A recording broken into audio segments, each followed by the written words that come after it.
I worked as a flight attendant for a few years when I decided to take an extended sabbatical from college. There were a handful of bad situations that I'd encountered, but one in particular still makes my skin crawl more than any other. I was born and raised in Texas, but had moved to New York when I was 21.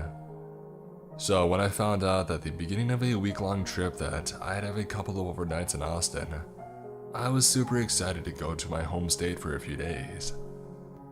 My brother lived just north of the city, and we planned to hang out and go to dinner the night that I had arrived when he got off work. And the following day, we were going to meet up with our dad who lived about an hour away. So I get to the hotel downtown, the crew and I check in, and then we each head off to our own rooms. A short elevator ride and I get to mine. We're not even 5 minutes later, there's a loud hard knock on the door. It was only around 1 or 2 p.m. and I hadn't called either my dad or brother to let them know that I was in town yet, so they wouldn't know what room. I assumed it was maybe one of my crewmates, so I headed to the door. Before even making it to the door, however, a loud, male voice on the other side boomed. "The front desk sent me about the bathroom problem you called in," before trying to open the door. "Unlock the door and open up. Miss, I need in, now." I froze in my tracks. I hadn't even been in the bathroom yet, let alone called anything to the front desk.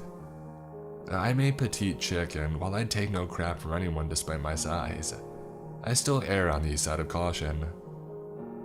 Slowly inching toward the door to look out the people, all I could tell was that the man on the other side was at least 6 feet tall, and easily over double my weight. No way I was going to unlock that door. I responded to the guy, telling him he must have had the wrong room. He continued pounding on the door while constantly turning the handle, telling me no, he needed in, and he was getting in the room one way or another. I panicked, but thankfully had the sense to grab the phone and call the front desk. The concierge confirmed that they had neither sent anyone up to my room, nor had they received a call about the bathroom. The entire time this guy was still determined to get in my room, pounding and yelling. Lucky for me, the front desk had dispatched security to my floor. When these security officers stepped off the elevator a few seconds later, I could hear them in the hall approach and ask the guy who he was, what he was doing, and telling him that he needed to leave the hotel. He immediately gets hostile and aggressive toward them, and the front desk clerk I'm still on the phone with tells me police have been called and that they're on their way. In the meantime, I'm trapped in my room, scared out of my mind. Long story short, the cops show up pretty quickly and manage to arrest the guy for trespassing and criminal menacing or something. I later found out that the guy was also wanted in connection to a string of break-ins in Austin. He had seen and stalked me from the minute that I had entered the hotel lobby. Apparently, I was exactly his type of victim. Nothing else happened after that, but it still rattled the heck out of me for the rest of my stay in that hotel. 2 years ago, my husband and I flew to LA for a weekend getaway. We stayed at a boutique hotel off of Sunset. It's more of a hipster type place. Not normally somewhere I would stay, but it was nice, clean, and had a good vibe. We met up with our friends who live in LA and went out for dinner and drinks. It was a late night and we came back to the hotel. I was exhausted and jet lagged. It was around 1:30 in the morning or something like that.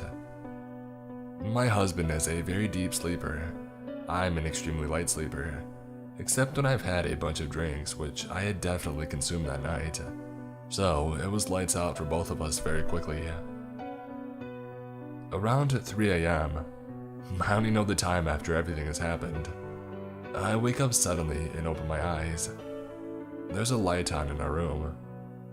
The room had been totally dark when we went to bed. The light came from the doorway, which illuminated the silhouette of a man standing at the foot of the bed, just standing there staring. For a moment I'm speechless, confused and also slightly intoxicated. I haven't yet moved. My reaction is delayed, and then the stark fear and reality kick in. I gasp and say, "What the heck?" The man was wearing a red plaid shirt and had dark hair and a beard. I couldn't make out his features as my eyes were adjusting to waking up, and the lighting that illuminated him shadowed half of his face. The man says, "I need to speak with Drake."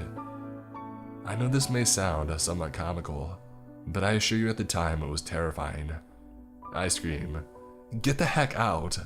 which jolts my husband awake, who immediately sits up and sees a man at the foot of our bed. My husband is 6'5", which may not be evident given half his body is underneath the bedding, but either way, the man responds, "Oh, sorry, wrong room," and bolts out, slamming the door behind him. My husband jumps up and runs for the door, but I stop him from going outside into the hallway. Who knows if the man is waiting there trying to lure him out, or whether there are other men out there ready to pounce. I keep looking through the people, but don't see anything.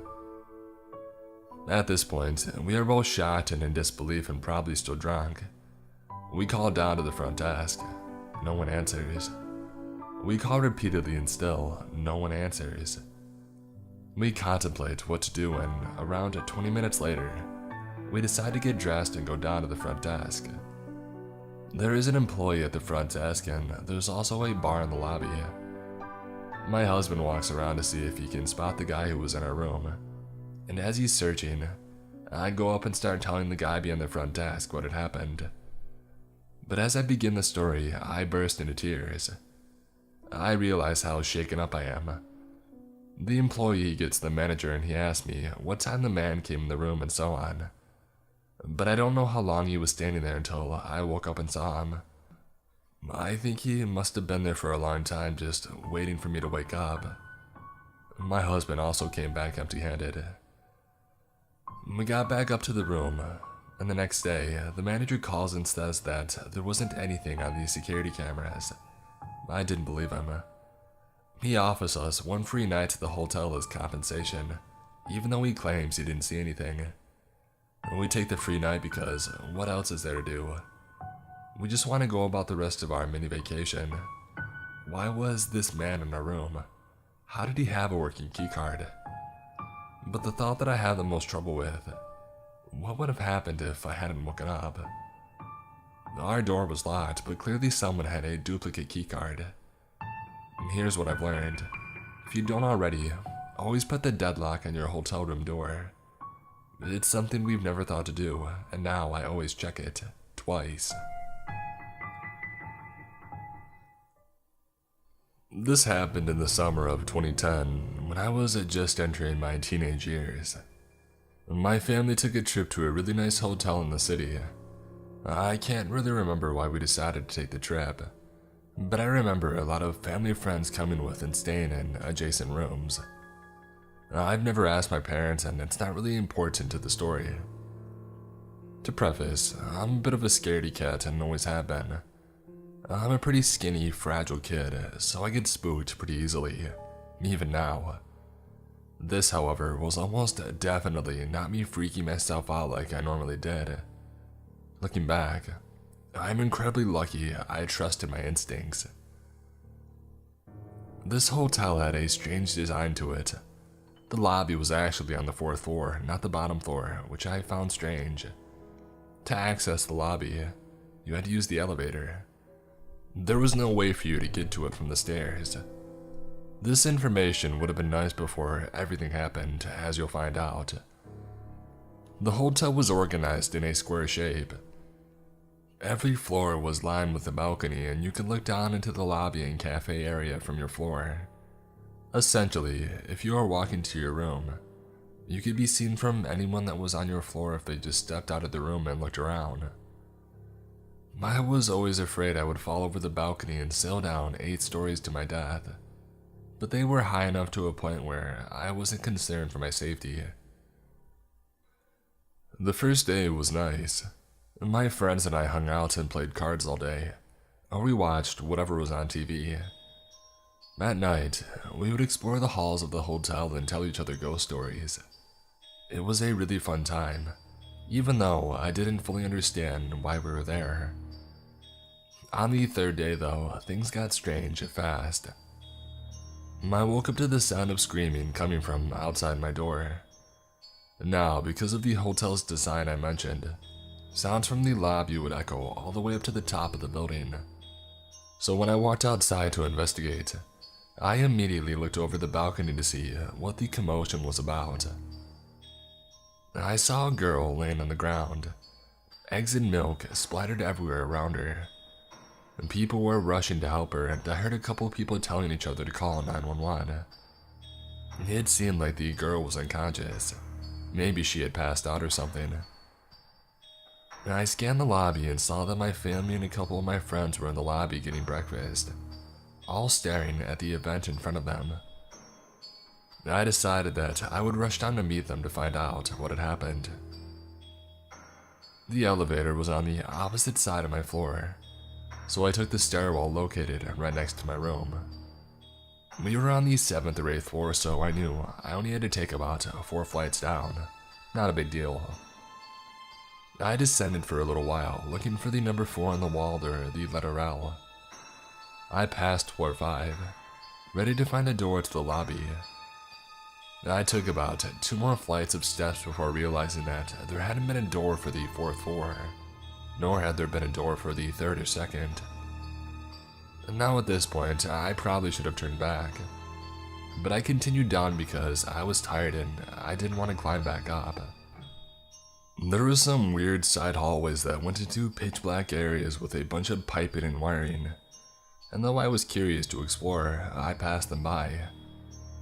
I quickly hit the bottom floor, a dimly lit and cold room with cinder block walls and concrete flooring. In front of me was a set of double doors. I hesitated at first, but I assumed that this was just another way to get back to the lobby, so I opened them and entered. Behind the doors was a massive warehouse-type room, probably the size of a smaller basketball stadium. The only light coming in was from the stairwell behind me, so I wasn't really able to see much. Stairs were stacked and covered in plastic, tables lined the wall, and in the distance, I thought I could see boxes stacked in line against the wall as well. It was probably the storage room of the hotel. I looked around and saw an elevator in the back of the room, so I made my way towards it. I closed the door to the stairwell and began to walk in the dim light. The room was super muggy and dusty, and it seemed like nobody had been down there for a long time. As I got closer to the elevator, I noticed it was a little bigger than the elevators in the lobby and other floors. I pressed the up button, but got no response. There was a card swiper next to the button. It must have been for employees only, I thought, and I turned back towards the stairwell doors, making my way past the chairs and tables along the wall. When I got to the door, I gave it a tug. Locked, of course. This is when things started to hit me, and I realized that I was stuck in the dark, dusty basement of a hotel. I didn't have a phone because my parents wouldn't let me get one until I graduated middle school, so I couldn't call anyone. Everyone likely assumed I was still asleep in the room, so I began freaking out, believing that nobody was going to look for me. I searched around the warehouse, looking for other ways out. Some areas of the place were better lit than others, so I looked around in areas that I could see first before starting on the darker side of the room. There was one other set of doors that I found, but it happened to be locked as well. I began to cry, scared that nobody would ever find me in this basement. I swear that it felt like hours, but I think only a handful of minutes passed before the door creaked open. It wasn't the door from the stairwell, rather the second door that I had found. A slim, middle-aged man in a lab coat came out of the doors. Now, if this was a 21-year-old me seeing this, I would be very confused as to why this guy was wearing a lab coat in a hotel. I was only 12 or 13 at the time, so I was immediately relieved at the sight of an adult who looked smart. I approached him, tears in my eyes, and he immediately looked surprised to see me, as you would expect. "What are you doing down here?" he yelled. I got lost on my way down to the lobby and I've been locked in here. Do you have a key? I was shaking, eager to get out of there. He didn't answer my key question, and instead he said, I know a way out of here, follow me. He began to walk towards the doors of the stairwell and I followed, relieved that someone had finally come to save me. We approached the doors and I began to reach for the handle, but he continued walking. Isn't it right here? I asked him. I'll never forget the look in his face when I said that. He looked nervous, and though it was dim, I could see sweat glistening from his forehead and behind his glasses. No, this way, he said sternly. I continued to follow him, but I was now nervous myself. We had passed the door to the stairs and we were now headed towards a darker side of the basement away from the elevators. He looked like he had no clue where he was leading me, as he kept checking around him, almost as if he was taking in his surroundings for the first time. We turned a corner and began walking towards the boxes, a dead end. I immediately froze, realizing that something was very, very wrong. This guy had no idea where he was going, nor did he appear to work at the hotel. I said, my voice shaking, Okay, where are we going? He turned and said, This way, just follow me. I knew that there were no doors by those boxes. I had checked there first after I had found out the stairwell door was locked. I wanted to thank whatever God is up there for gifting me with the idea that I had next. I started yelling as loud as I could. I yelled so loud that I gave myself a headache. The man, irritated and plugging his ears, began yelling back at me. What are you doing? Be quiet. I continued to yell. I don't even remember how long I was yelling. Finally, the man snapped and began quickly walking towards me. I went in a full sprint towards the stairwell doors, hoping to God they would somehow be magically open. He didn't run after me. He walked sternly behind me, muttering things like stupid and other kind of compliments. I was about 5 feet from the door when somebody burst through, my savior, a hotel janitor who had heard the screaming from the stairwell. He saw the situation, me and some random guy in a lab coat in a locked basement, and immediately told me to get behind him. The janitor asked me who the man was, and I said I had no idea, that he had come in through the door on the other side of the room, and I pointed to the door. The janitor quickly radioed into the desk that he had found a child in the basement, and quietly so that I wouldn't hear. He said, This man came from outside, get security, or something like that. The man in the lab coat started trying to argue with the janitor, claiming that he was simply looking for a bathroom. The janitor clearly wasn't buying it, and he kept saying things like, Wait till security gets here and talk to them about it. I was standing beside him the whole time, trying to take in what was happening, confused out of my mind. Eventually, an employee from the front desk arrived and took me back to the steps of the lobby, where I met with my family who surprisingly had no idea I was missing. I told them the story, crying and shaking, and they hugged me tightly, thanking the employee over and over again for their help. I never got to thank that janitor though. Looking back now, I have absolutely no clue what that man was doing in the basement. I don't have any information as to what happens afterwards or who he was. I know for a fact that the incident with the girl in the lobby was unrelated. Something about low blood sugar. Not sure. I've thought about that day a lot, and the only explanation I can put together is that the door that I had found in the basement lead to the streets of the city, where he must have wandered from. I have no clue what his intentions were, why he was wearing a lab coat, or why he chose to pretend to know a way out. To be frank, this could have just been a huge misunderstanding of some sort, and I just chose a really bad time to get lost. But all I know for sure is if I hadn't screamed my lungs out, I might not have been telling this story the same way, or at all. So, a strange man in a lab coat wandering around a dark, dusty hotel basement. Let's not meet.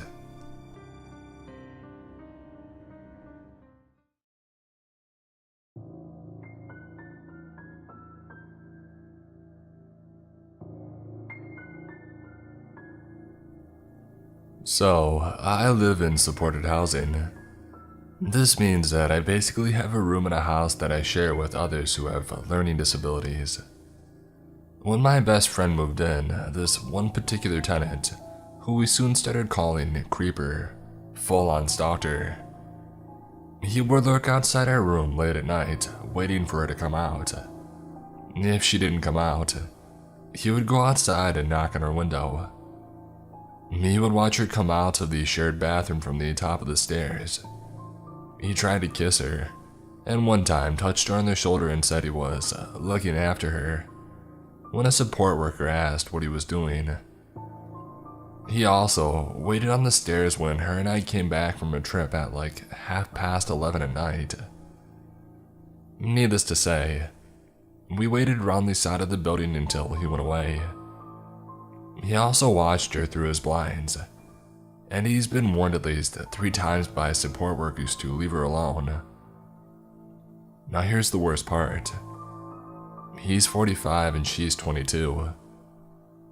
And he has a girlfriend who he's been with for 10 years, but he doesn't like her very much, judging by the frustrated phone calls he has with her on the daily. Now, he also displayed a milder form of this behavior when I moved in, but he started leaving me alone within a few months. But the difference with my friend is that he is infatuated with her. Not only is he emotionally and physically trying to cheat on his girlfriend, who he doesn't even seem to like, but he's been doing it since my friend moved in, which was at the beginning of the year. He needs to be charged with something, and his girlfriend needs to dump him. He needs to be thrown out of the house too. But people keep giving him an excuses not to have him punished, and I'm sick of it. If it weren't for whatever he has, he'd be in prison. I wanted to share this because I'm done with him. I want him to leave my friend alone. I want him out of the house. The staff aren't doing anything about it, so I'm going to take matters into my own hands. But what should I do? So, this is my second time writing in this sub. I'm a female in my early 20s, and I filed a police report and have already told the story to those close to me. But I feel like venting about my piece of crap ex-housemate to you guys, and then it would make me feel a little bit better. Kareem is somewhat close to his name, so I'll use that. Now, I'm not very good at reading people, unlike my landlord. When I first met Kareem, he seemed polite enough. He was super tidy, filled the house with amazing smelling cooking, and best of all, he stayed out of my way. I'm kind of a loner and stayed holed up in my room with the company of my gerbils to quietly study and play Minecraft. We didn't cross paths often when the school year had started in September. He was the replacement for my housemate. It's a 3-bedroom apartment, and I had been living with another girl, Nellie, for a year already. She was pretty absent from the house, and as she was almost always at her boyfriend's place, and the 3rd housemate had moved out. Early on, he was honest of his past that I should have taken as a warning, but took him as being earnest. I had asked him during the mini-interviewing process that Nellie and I were holding for potential tenants if he was 420 friendly.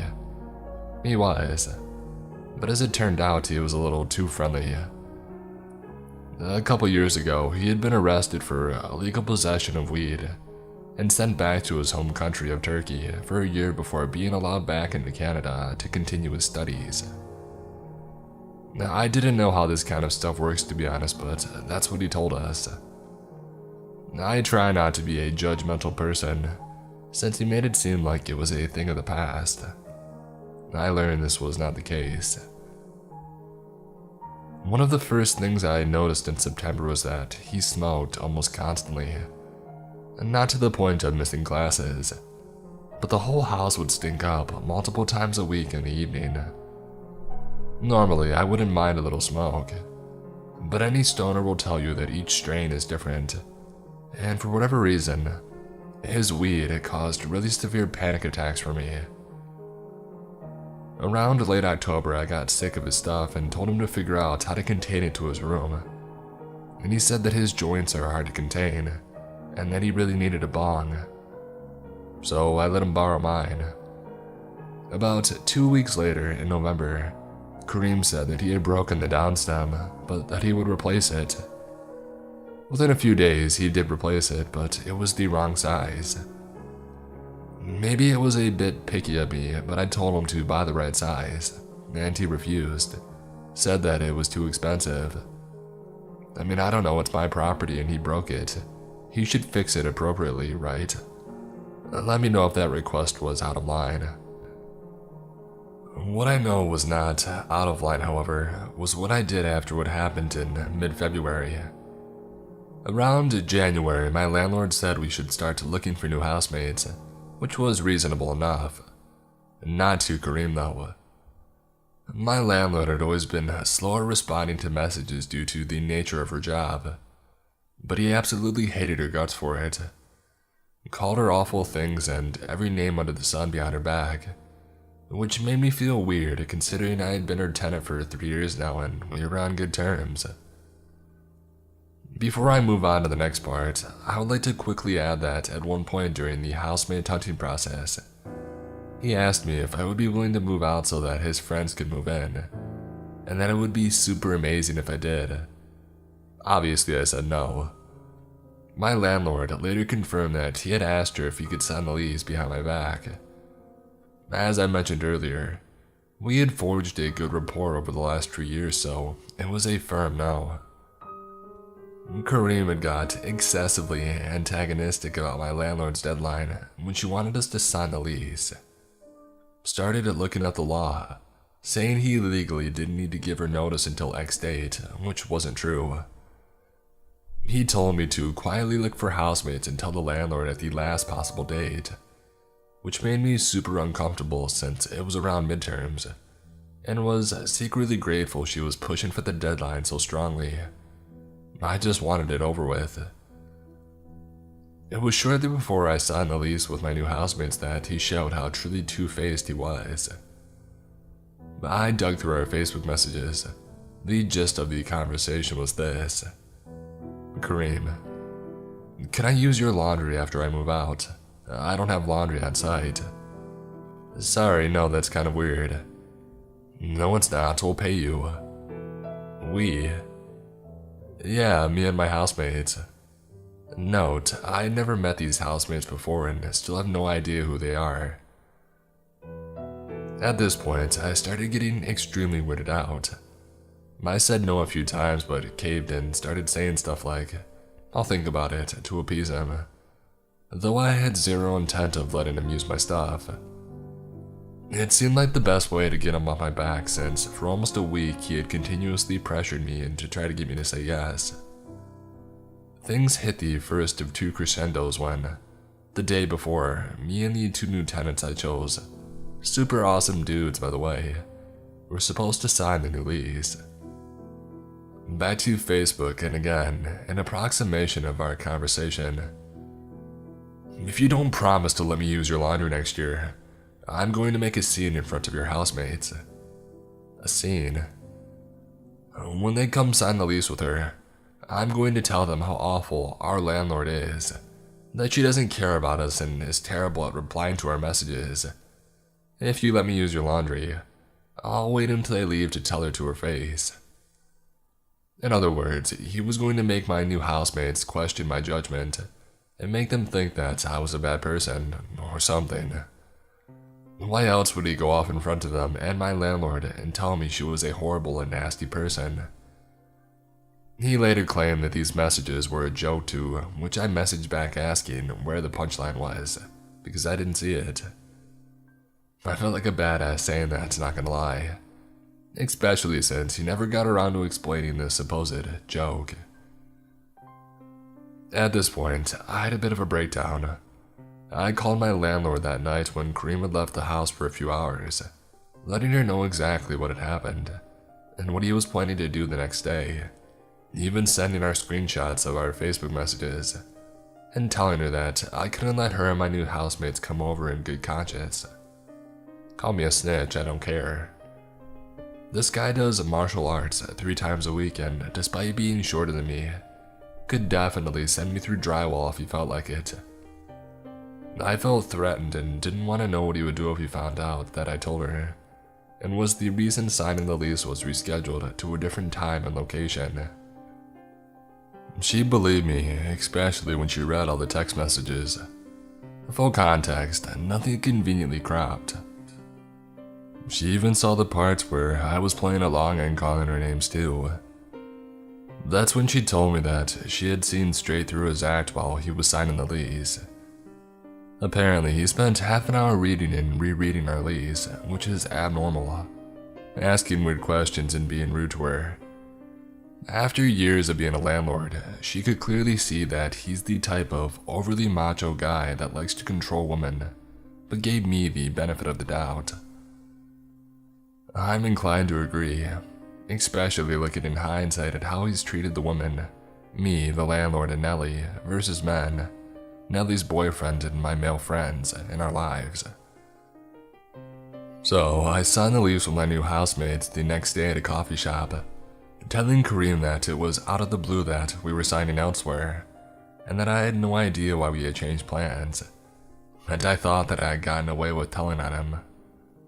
Until my landlord sent him a letter from her lawyer that we had very clearly stated that he would not be allowed to demand the use of the laundry again, and that if he came back to the house after moving out, it would be considered trespassing.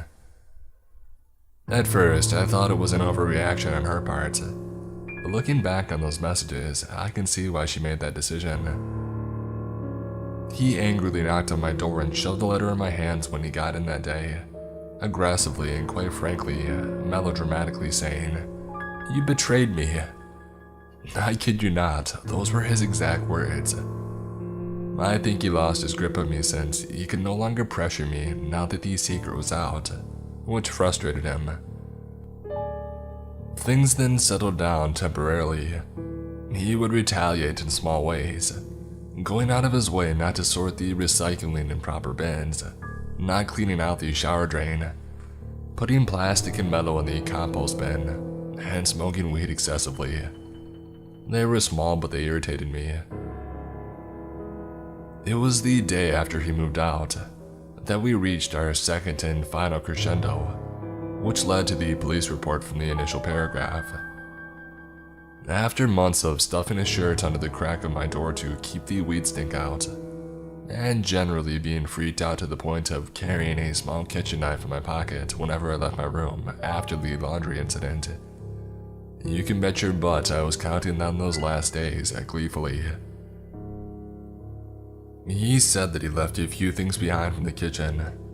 He came along with a friend and we sorted out whose Tupperware was whose. On his way out, he spotted my mop and bucket. He claimed that it was his and that he wanted it back. I had had this mop and bucket for 2 years. Why the heck was he claiming that it was his?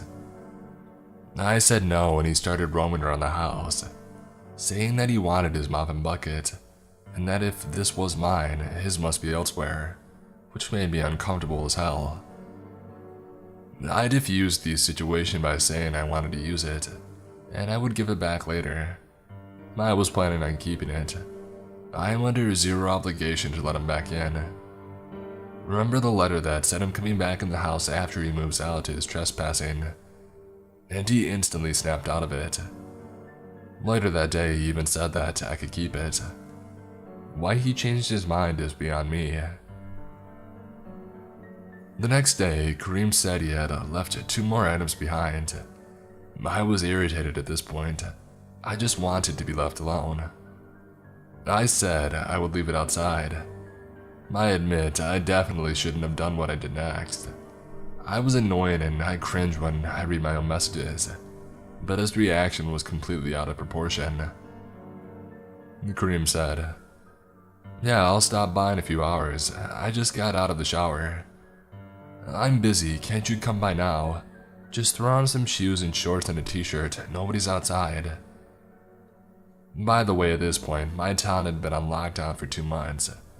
Since it's a university town and I live in an area almost exclusively populated by students, Nearly everyone was gone and it had been a ghost town for weeks.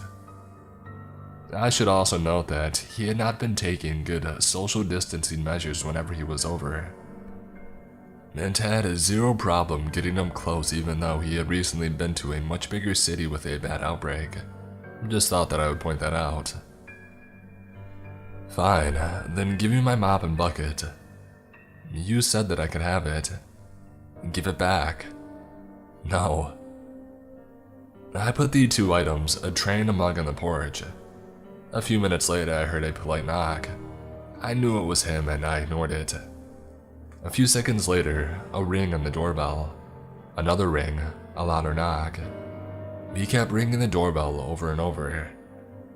Exasperated, I opened it and he stood there smiling. Give me my mop and bucket. No. I quickly shut the door. Truth be told, I was worried he would try to stick his foot in the door and try to stop me from closing it, but he didn't move. He started knocking again, and ringing the doorbell repeatedly. At first, it was with some time in between, a few seconds, but it grew in frequency and volume. It went from firm knocking to louder, angry knocking. It felt like I was running a marathon, my heart was beating so fast. Since he started up straight up pounding on the door so hard that I could see it move, literally screaming, "Give me my stuff!" over and over at the top of his lungs. After about 2 or 3 minutes of him being aggressive in doing this, I can assure you it felt like hours. He stopped and I heard this weird metallic scraping sound, like metal on concrete, accompanied by a grunt, followed by a loud metallic clang. Then silence. I waited for a while. I stealthily looked through the windows and didn't see him. I opened the door and to my surprise, saw that he had pulled my mailbox off the wall and thrown it onto the path leading to the sidewalk. I kicked myself for not filming the incident, but took my sweet time taking the perfect picture to show that he had made some kind of attempt to destroy the property. I mean, not much that I can do. It felt like the right thing to do, nonetheless, and I still have it. I ended up putting the mop and bucket outside and telling Kareem to come get it, and I just wanted to leave me alone. I even took out the battery of our door code since a part of me is paranoid it would try to guess it and break in. He came by and took it, and I watched him leave from the window. He hasn't contacted me since. I saw him on the street the other day and he gave me a warm smile as if we were friends, but I looked away and crossed to the other side to avoid him. I filed a police report of the incident the same day, as advised by my landlord. She told me during our phone call that he had a documented history of aggression, and I'm not shocked. I'm surprised she gave me the benefit of the doubt though, and let him sign the lease in the first place. I guess this was a learning experience for us all. When I asked her of her honest opinion of my new housemates, she said they were trustworthy. Plus, it turns out that the guys and I have a mutual buddy, so I'm not scared of them. I told them about the whole incident and they blocked him on Facebook. They were super supportive and I'm glad that I filed a report. They know who he is and they won't let him inside. The thing that freaks me out a little is that he moved down the street. I can see his new unit from my window. I can't really say let's not meet again since we live so close and we'll inevitably cross paths on the street in the future. But I can confidently and without hesitation say, Kareem, get effed.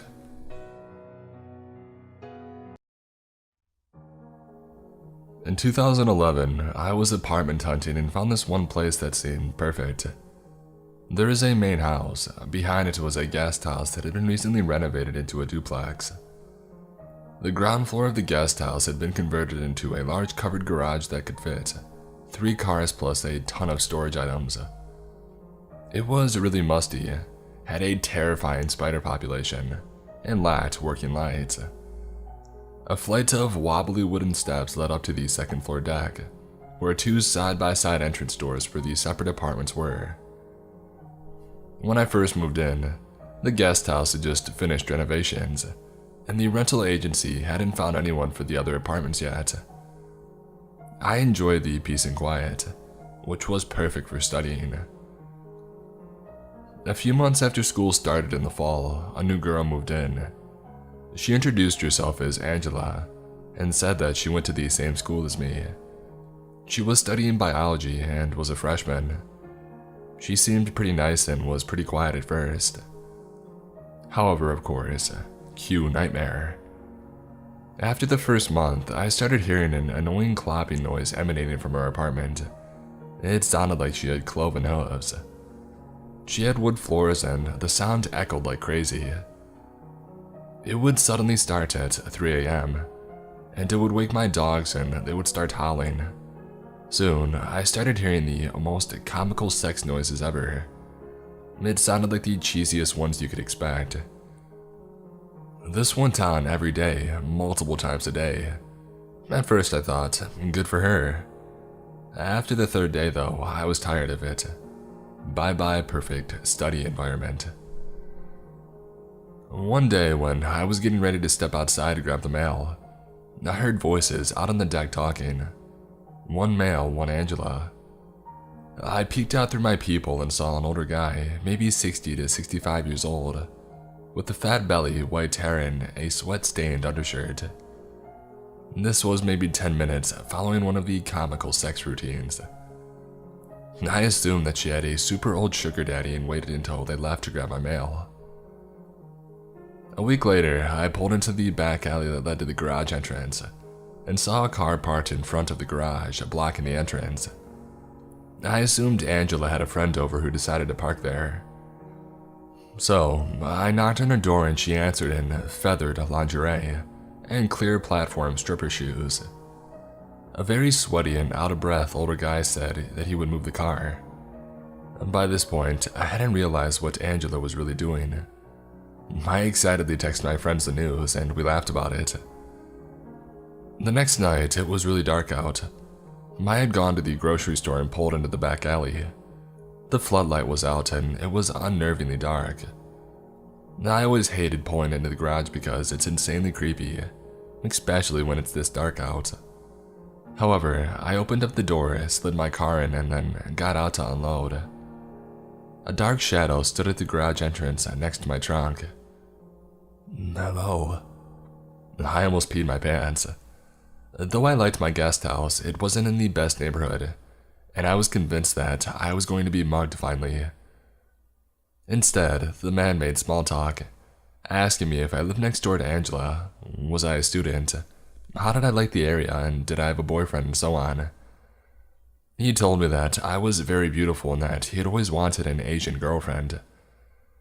I walked closer to him and saw it was the man from the other week with the white hair and the sweat-stained shirt. I was really evasive and asked him if he needed any help.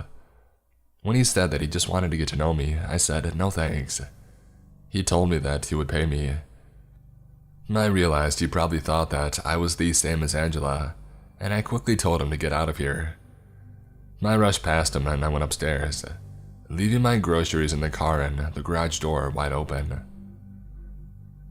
Shortly after, I started noticing that things were missing or moved in my apartment. Clothes would go missing. I would hunt desperately for a pair of leggings or a dress or a bra, and I would never be able to find them, even after searching the laundry hamper. Stuff like mail or books would be moved from one room to another.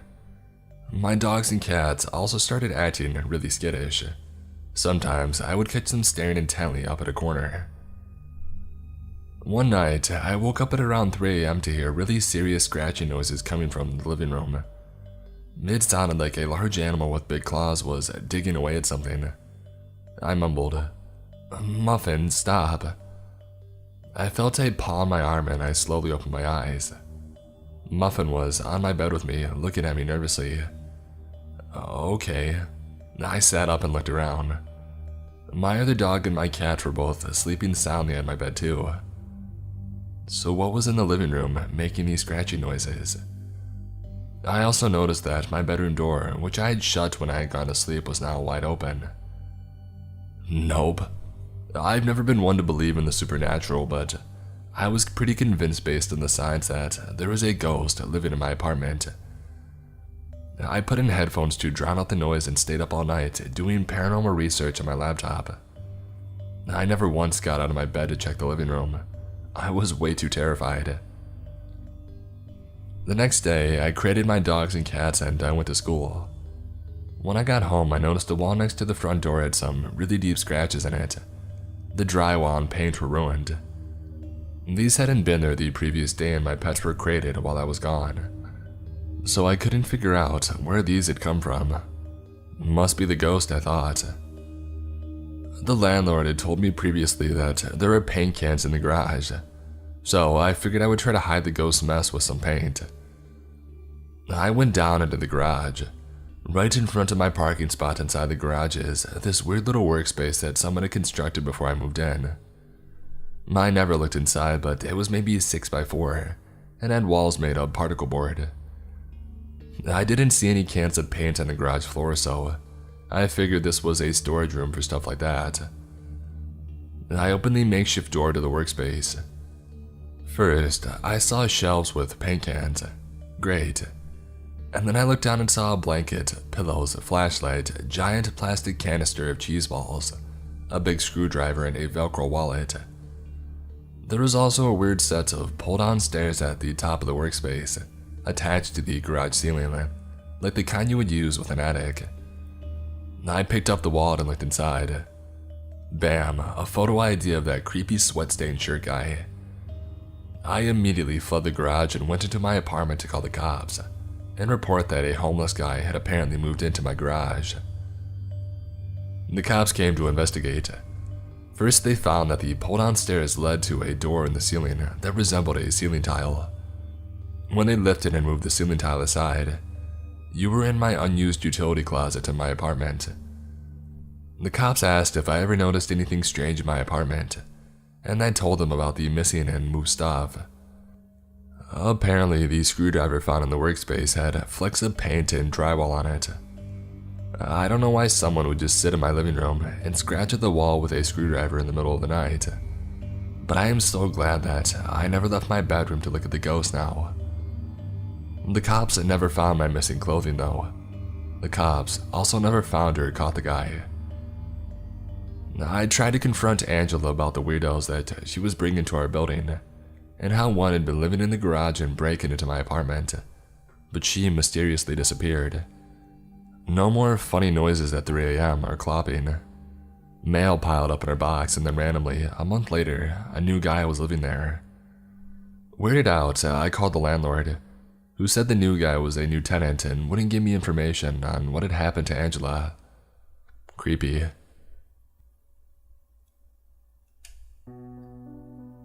When I was a kid around 8 or 9 years old, my uncle would take me and my 2 younger cousins, all girls, to a park every Thursday evening.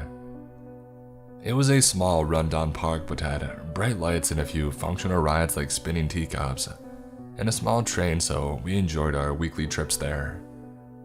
Being the oldest, I was kind of an old soul, overly cautious, reserved, and somewhat paranoid. I would tell my younger cousins to behave well in public, not to make too much noise or to be overly friendly with strangers. However, I was still a child and often went with the flow. During one of our weekly outings, we decided to visit the Haunted Shack on the park, which was another amusement presented by the low-budget park. As we were going in, a group of young men also slipped in.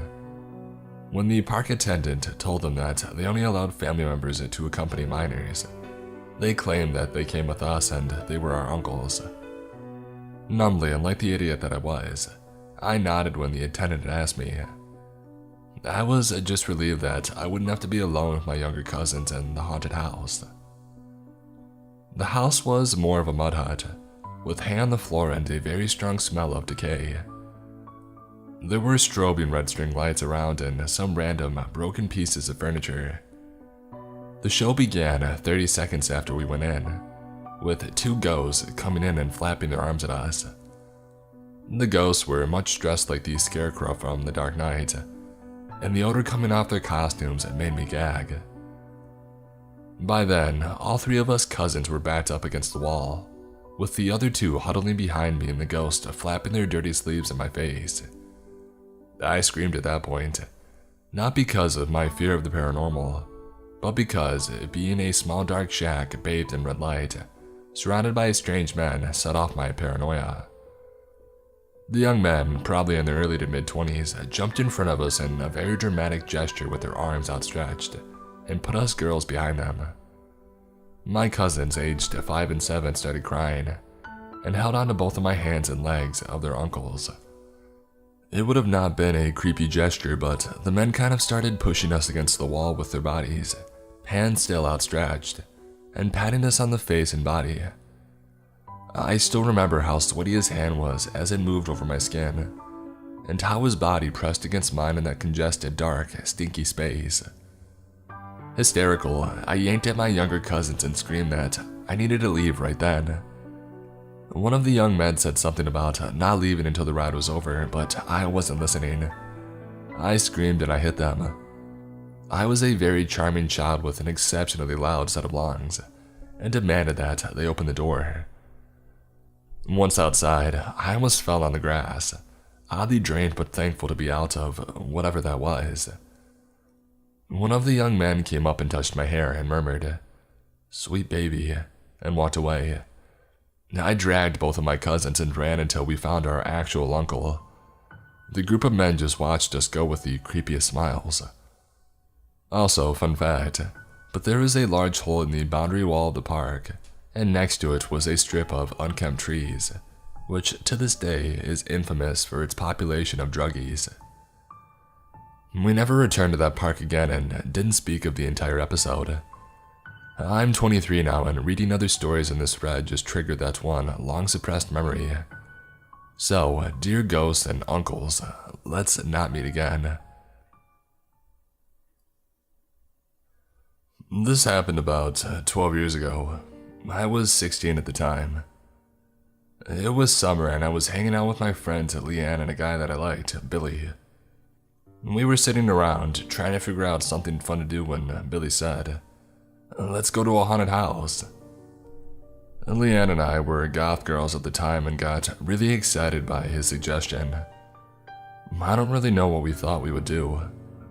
Maybe sit around in a dark house and talk to ghosts, but we drove on over to the haunted house. The house sat all alone in a giant field of overgrown grass. I don't remember what time it was, but it was dark and there weren't any streetlights near the house and all the windows were boarded up. We marched through the grass and I, wanting to seem cool, marched to the front door first. Again, wanting to appear cool in front of my crush, I decided to be the one to open the door and go in first. I reached out. The door was unlocked and I pushed it open. It was pitch black inside. I couldn't see into the house at all. It was like a blanket of blackness that was in front of me. I then got an eerie feeling. The kind of feeling you get when someone is watching you. I felt like someone was standing in front of me in the blackness. And that's when I heard it, just a few feet in front of me. The quiet and steady sound of someone breathing. I lost it. I started screaming and turned around and ran away. Leanne and Billy started laughing and followed me nonchalantly. I ran all the way back to the car where they both started making fun of me. "What was that?" Leanne asked. "Breathing, I heard breathing. Someone was breathing." "You probably heard one of us," said Billy. "No, it was right in front of me. Someone was breathing." They continued to make fun of me, telling me it was my imagination, but I was adamant. They tried to convince me to go inside with them, but I refused. I was not going back in there. I was creeped out and I had a very bad feeling. I was not going to go in that house. About 20 minutes after they gave up and we all decided on a new plan for the night. A few days later, Leanne approached me. "So, I told my mom about that house we went to the other night. She says that house is a well-known squatter house where homeless people, drug addicts, and crazies hang out. I'm so glad we didn't go inside. To this day, I know for a fact someone was standing in front of me. I don't know what would have happened if we had gone inside, but I'm so happy we didn't. I used to lead an outdoors club, and one of the trips I would always take people on was to the Smoky Mountains in mid-October. The Smokies are beautiful, and we would do a 4-night backpacking loop using the backcountry, 3-walled shelters along the Appalachian Trail. The weather was perfect. Fall colors, a cool night, and the classic fog that gives the Smokies their name. It was our last night on the trail, and we were staying on top of Mount LeConte, one of the tallest mountains in the Smokies. I had reserved all the spots in the shelter, about 12, and there were no other campsites on the top of the mountain, so I knew that we would be alone. Here's some background, bear with me. The top of Mount LeConte has a western lookout point, an eastern lookout point, and a half-mile trail called the Boulevard that connects the overlooks and runs the ridgeline of the mountain. The trail is covered by scraggly evergreens that cling to the top of the mountain, and there are 1,000-foot drops along the trail edge. The shelter is about midpoint on that trail. All my friends and I decided we would sleep under the stars next to the shelter because the Milky Way was incredible. And then at 5 a.m., we were all going to walk with our sleeping bags to the eastern lookout point to see the sunrise. But we stayed up late, and my friend and I decided that he and I would just go to the eastern lookout at 3 a.m. and chat until the sun began to rise. It was a chilly night, about 27 degrees Fahrenheit, and the fog had rolled in. It pushed through the dense evergreens and limited our visibility to the bright white cones from our headlamps. My friend and I grabbed our bear spray and sleeping bags and started walking eastward on the boulevard. Once we started moving, I realized how bad the visibility was. The trail snaked through the foggy trees, and you could never see what was around the next bend. There were reports of bears in the area, so I kept my bear spray out and made as much noise as I could. The fog rolled through the trees like a haunted house. As I turned a bend, I nearly ran into a man. He's standing alone in the middle of the trail facing me, not moving, no flashlight, at 3 a.m. in the wilderness, just standing in the darkness. I also realized that he's wearing a t-shirt and he only has a small book bag. Keep in mind it's about freezing.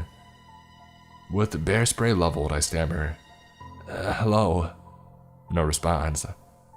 I ask him where he's coming from and where he's going. I don't know. His facial expression looks lifeless. I ask him where he's planning on sleeping tonight, given that he has no gear. I don't know, with you. Heck no. I could put it together pretty quickly. This guy was definitely on a lot of drugs. He eventually admitted that he had walked from town that is about 30 miles away. But he kept on saying that he wanted to stay with us at the shelter, and then he would speak nonsense. Suddenly said, "I'm being followed by a dog." I figured he was just seeing things, so I asked him what it looked like. "It's big and black and it has an orange collar." Crap. I realized that's probably one of the tagged bears in the park.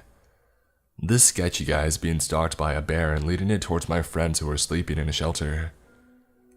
I tell him I know of a spot that he can stay, a luxury cabin compound about 15 minutes down the mountain where they can call the MPS. I tell him to walk in front of me, and I start directing him on where to turn. I figured if he tried something erratic, I could blind him with my light and follow up with the bear spray. I eventually get him down to this cabin and wake the employees to let him know that he needs help. They tell me that I can leave, so I head back to my friends and tell them what's going on. Before I go to sleep, I jog back down to the rangers to make sure that everything is fine. We don't know where he went. He stepped out of the door and now we can't find him. Creepy man in the fog, let's not meet again.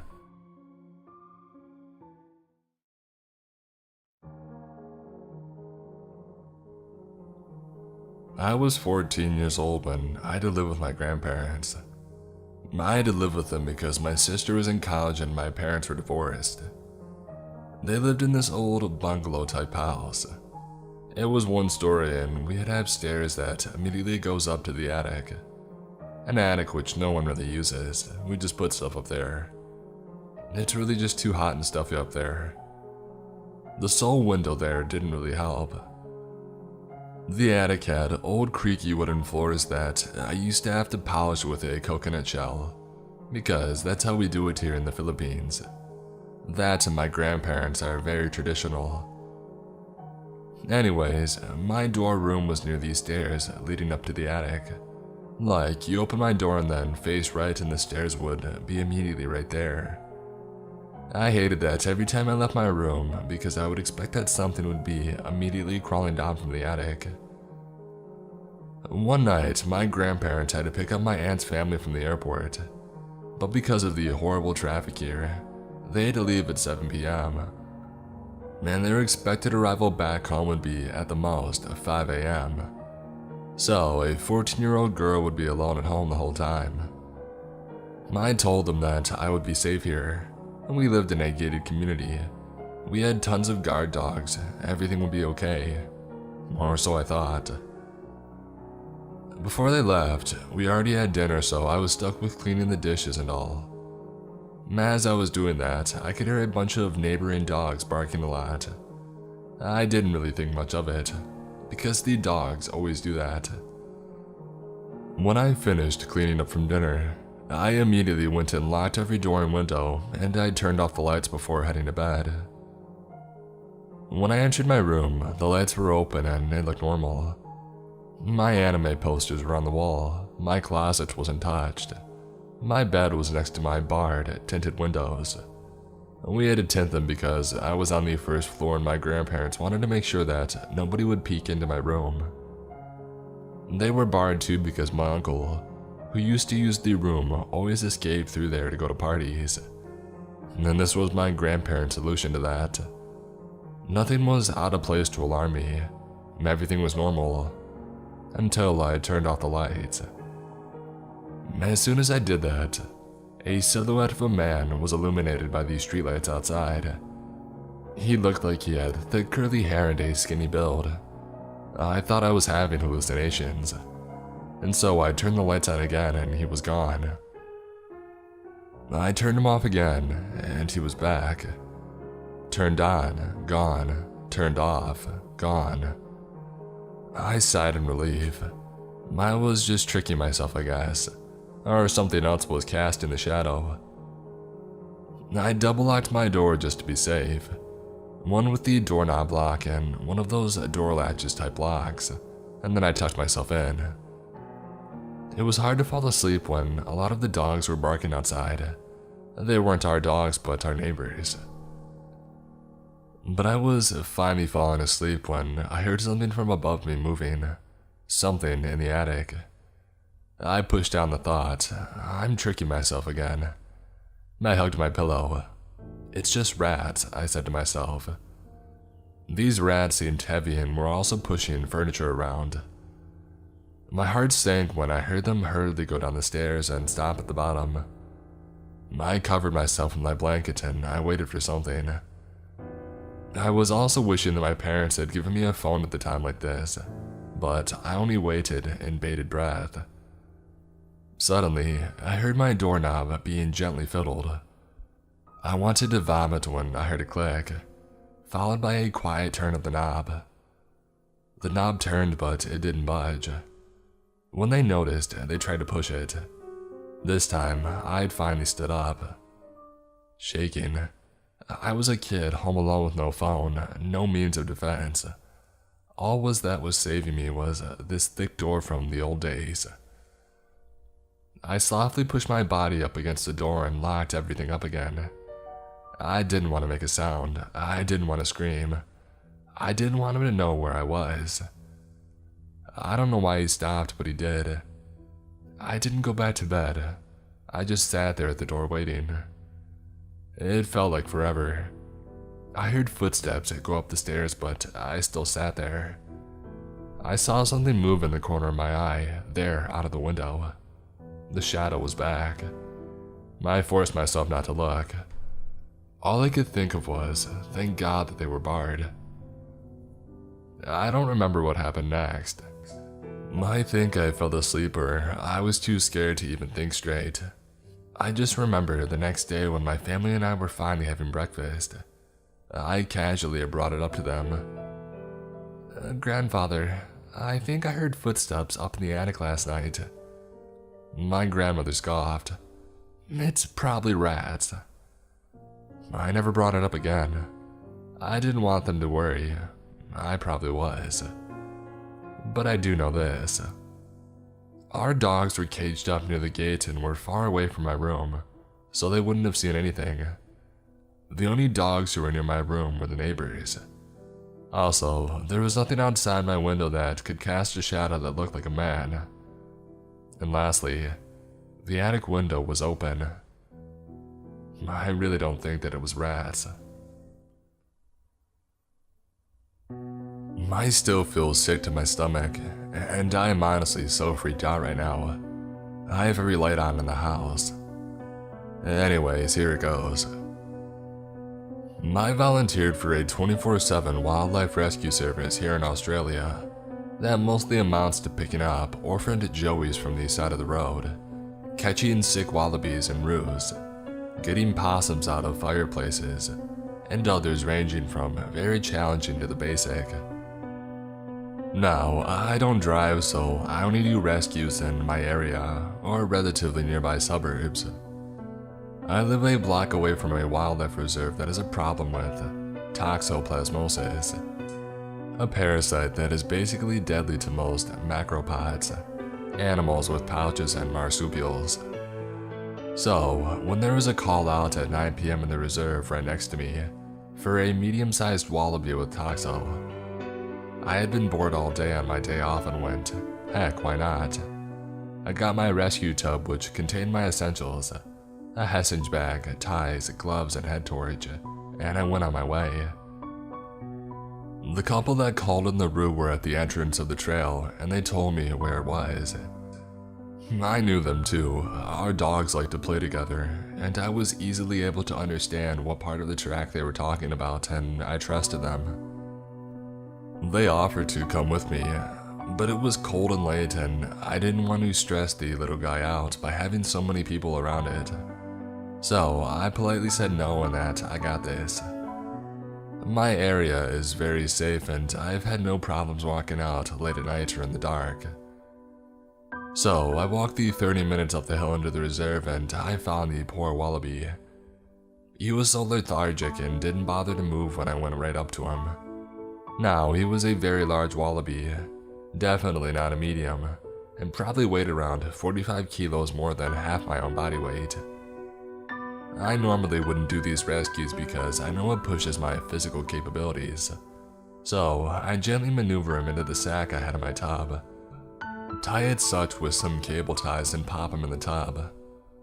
Now, having grown up in the area and in the Australian bush, I am very used to the sounds of the animals in the night, the scratching, movements, hissing, growling, etc. And since I had my head torch on the entire time, I could see where my feet were going. I was fine. You develop a sort of sixth sense by doing this. I knew the sounds so well. I was a nighttime bush tour guide a few years before I got sick. And when I get a hair-raising feeling on the back of my neck, I know something isn't right. And as sure, every hair in my body seemed to stand on end, and I'm on the balls of my feet. I scan the surrounding area, thinking that it might be a snake or a lost dog or something. Nothing. Confused but still trusting my gut, I slowly start to travel back down the trail. The wallaby is so heavy that I have to stop every few meters and put it down, to stop the tub from cutting into my hands. And then, there is a large crack and movement to my rear left. I spin around and start internally freaking out. That was no animal sound I knew. It had to be a person. It was way too big, and there was sudden silence, like whatever had made the noise had stopped or was stalking. I decided to just screw it, and pulling on my gloves, hoisted the wallaby over my back, turned off my light, and started booking it down the trail, sticking to the right side just along the edge of the trees, leaving my tub behind. I doubt anybody would take it, and honestly, I was freaking out so much that I couldn't care. Luckily, it was mostly downhill, so I got out there in maybe 20 minutes or so. Every now and then, I could hear a distinctive rustle or crunching of dead bark on the ground that was way too big for any animal in my area, let alone one that would follow a human. The entire time, my instincts are yelling at me to run, run, run. I was gripping the bag over my shoulder for dear life, and I didn't even stop when my shoulder was screaming to stop and rest. I made it out and down several streets, well into the tight-knit neighborhood and into the light before I freaking dared to stop. I couldn't bring myself to look over my shoulder. I could feel someone watching me. I started to cry as I made my way home only a few streets away. I told my mom and she looked very worried and lightly scolded me for going out like that, even though we have both done this kind of thing before. I called up my best friend and she came over for the night and to come with me to try and find my rescue tub with me the next day. This morning, another rescuer came by to take the sick Roo to the vet, and me and Risa went back up to the bush, and we found it. The heavy-duty plastic tub had been smashed up, like someone kept jumping on it. It was half intact. There were butts of what I could only assume were rolled cigarettes and a needle empty on the ground. I just silently picked up the broken tub and threw it away when I got home. I don't think that I'll be going out at night for a long time. To whoever or whatever was stalking me in the bush last night, let's not meet, ever.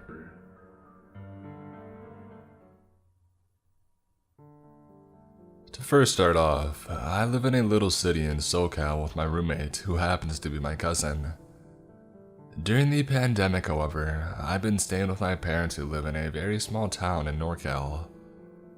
Because of my time in SoCal, I really do not like staying in NorCal and I would rather live back to my apartment. The reason why I haven't done it is because my parents might think that I will get very lonely there since everything is closed down, and my roommate isn't there as he's with his parents as well. However, since I had to go back for a specific reason, my parents wanted me to take my dog there, Mocha, so I wouldn't feel as lonely staying there. I loved her so I didn't mind one bit. Mocha is a small, pomchy dog that loves to play around me and is usually by my side for most of the time. She also loves to go for runs with me, so I occasionally do take her on jogs. On a Wednesday night, I decided to go running with her. Whenever I go on any runs, I go at night because that's the time I am most energetic. And all the times I went running at night, I never had any type of encounters or occurrences. I put Mocha on a leash and off we went. About 20 minutes into our run, I was running through this creek where there was a park next to it and a bunch of trees surrounding it, houses to the other side. The trail was pretty narrow and the street lamps were pretty dim, but still bright enough to see up ahead. As I'm running with music playing, my leash was tugged by Mocha. This usually happens when she wants to go to the bathroom, so I stopped to let her do her thing. But when I turned around, she was in her alert stance looking straight behind where we had ran. I just assumed that she had heard a squirrel or some other small animal, as she usually does this when she sees one. I was tugging her leash telling her, "Let's go, there's nothing there." She didn't oblige at first. She just kept looking behind us. It took me about 4 or 5 tugs before she finally came to me. I resumed playing my music and we both went off running. I was almost out of the creek and then I would meet a narrow sidewalk that was straight ahead. The trail only had to take a few more short turns. Probably a minute or two later, Mocha tugged the leash again and went on her alert stance behind us. She did an aggressive bark and started growling. I stopped and was looking all around behind us. I was kind of freaked out because the trail had a couple turns and curves. This meant that something was most likely following us. My first guess was a lost dog, which was unsettling because Mocha is tiny. If it was a big dog, it could easily overpower her. As I was looking around the dim area, for a split second, I got a black humanoid figure about 15 yards away from me, right behind a bush next to a tree. I immediately turned my eyes to the opposite direction, and pretending that I did not see him, but boy was my heart pounding. I didn't see any figures or his face. I just saw the outline of his upper body. I didn't have any weapons on me as a self-defense. If this guy is following me, my best solution is to run off without him trying to catch me. I tried to play it cool and I told Mocha, let's go. The trail was going to end. I just had to make it a turn and it would be a straight sidewalk that was about 300 or 400 yards. There are fences on both sides of the sidewalk, so the only solution was to keep running forward. I went as I jogged right as I turned the corner, and made sure that I was out of view from the person I went on a full sprint as quietly as I could. The sidewalk was ahead of me, so I made sure to just keep on running. I kept looking behind me to see if I was really being followed. About being 70 yards away, I saw a person come into view from the turn, and then went sprinting as fast as he could towards me. As if I wasn't sprinting, I went and sprinted as fast as I could. I've never ran so fast in my life. Looking back, I'm amazed how quick I actually was. Mocha was keeping up with me about 100 yards of me sprinting. I looked back. The guy was still running behind me. He had a dark hoodie on, sweatpants, and appeared to be 6 feet tall. He was still in the same distance that I noticed him, which means that he was pretty fast as well. The sidewalk was going to end in about 100 yards and it would lead into my neighborhood. I could lose him in there. I was slowly getting out of breath. My adrenaline was beginning to die down. I kept sprinting, hoping that I wouldn't get too tired too quick. Another 100 yards of me sprinting, I finally made it to my neighborhood out of breath. This neighborhood was pretty broad. So, if I were to keep running, this person would have spotted me right away, and at the pace that he was running, it didn't seem like a good idea. My best solution was to hide. I went straight to a random house and jumped over to their backyard, where I would be kept hidden behind the fence. I basically threw Mocha over and myself. We were both panting, but I tried to keep quiet as I heard footsteps coming by. The guy had finished the trail and was now in the neighborhood. He stopped running, and I heard him panting. I was hearing him mutter as he was out of breath. He kept saying, "Crap, what the heck?" I was holding Mocha, scratching her so she wouldn't bark or growl. About 5 minutes later, I heard footsteps walking away and then slowly fading. I waited about 10 minutes in complete silence, to be sure that he wasn't close by. I peeked my head around the fence and I was all alone now. I got Mocha and went to the opposite direction from where I had heard the guy go. Even though I was tired, I tried to jog just so I could get home sooner. I kept looking around me. I was very paranoid that the guy would be there somewhere. I made it back home with no problem. And I've gotta thank Mocha for pretty much telling me that someone was behind me and stalking us. I don't know how long he was following us or what he was planning on doing. I just hope that he didn't get a clear glimpse of my face because I don't want to run up on him again. When I was 18, I was living in a small town. I was friends with the ratty skaters around and they helped connect with this dude who sold weed. He was 29 I think at the time and gave me pretty good deals and lived nearby. I wasn't driving at the time so this was convenient for me. His name was Max. Max had always struck me as a weird dude, but I honestly quite liked his weirdness. Not in a romantic way or anything, but I like weird people. We had normal weed buying interactions that never lasted more than 10 minutes. Buy some weed and maybe smoke a bowl and that's it. He would often tell me that he could drop it off at my house, but I never let him because, as I said before, he was weird. I wasn't afraid of him, but was definitely aware that he and his offers to deliver were weird. One day in May 2018, I was invited to a bonfire by the same ratty skaters that had introduced me to this guy. I had no idea that he would be there, nor was it important to me at all. I brought the guy that I was dating at the time. I said hey to everyone, including Max. We stayed for a couple of hours and some of them played some music on their guitars. Nearing the time that I was leaving the bonfire around 11 p.m., Max was getting upset about something and threw his guitar to the bonfire. I didn't know what he was angry or upset about and paid no mind to it. This happened as I was leaving with the guy that I was dating. I went to bed and woke up to paragraphs on paragraphs of crazy text messages from Max, ranging from 1 a.m. to 5 a.m. Like a constant stream of text, stating things such as, "You know how much I loved you. You are cruel." He would go back and forth between saying, "I would give you the world if you let me," and "You really do deserve him though." He said really scary things like, "You're an awful person and you should be snubbed out. Just wait, winky face." And "You are stuck. I will either love you or hate you to the fullest extent that my powers behold. Right now I pay you the worst death on you and your boyfriend." And to top it all off, he said, "Losing you is like losing a mother to me." And he told me to tell him that I never loved him and that I wouldn't hear from him again if I did. So that's what I did. I said that I never loved you and do not message me again. And I left it at that. I didn't get a response, nor did I care to get one. Max had never expressed any romantic interest, asked me out or anything.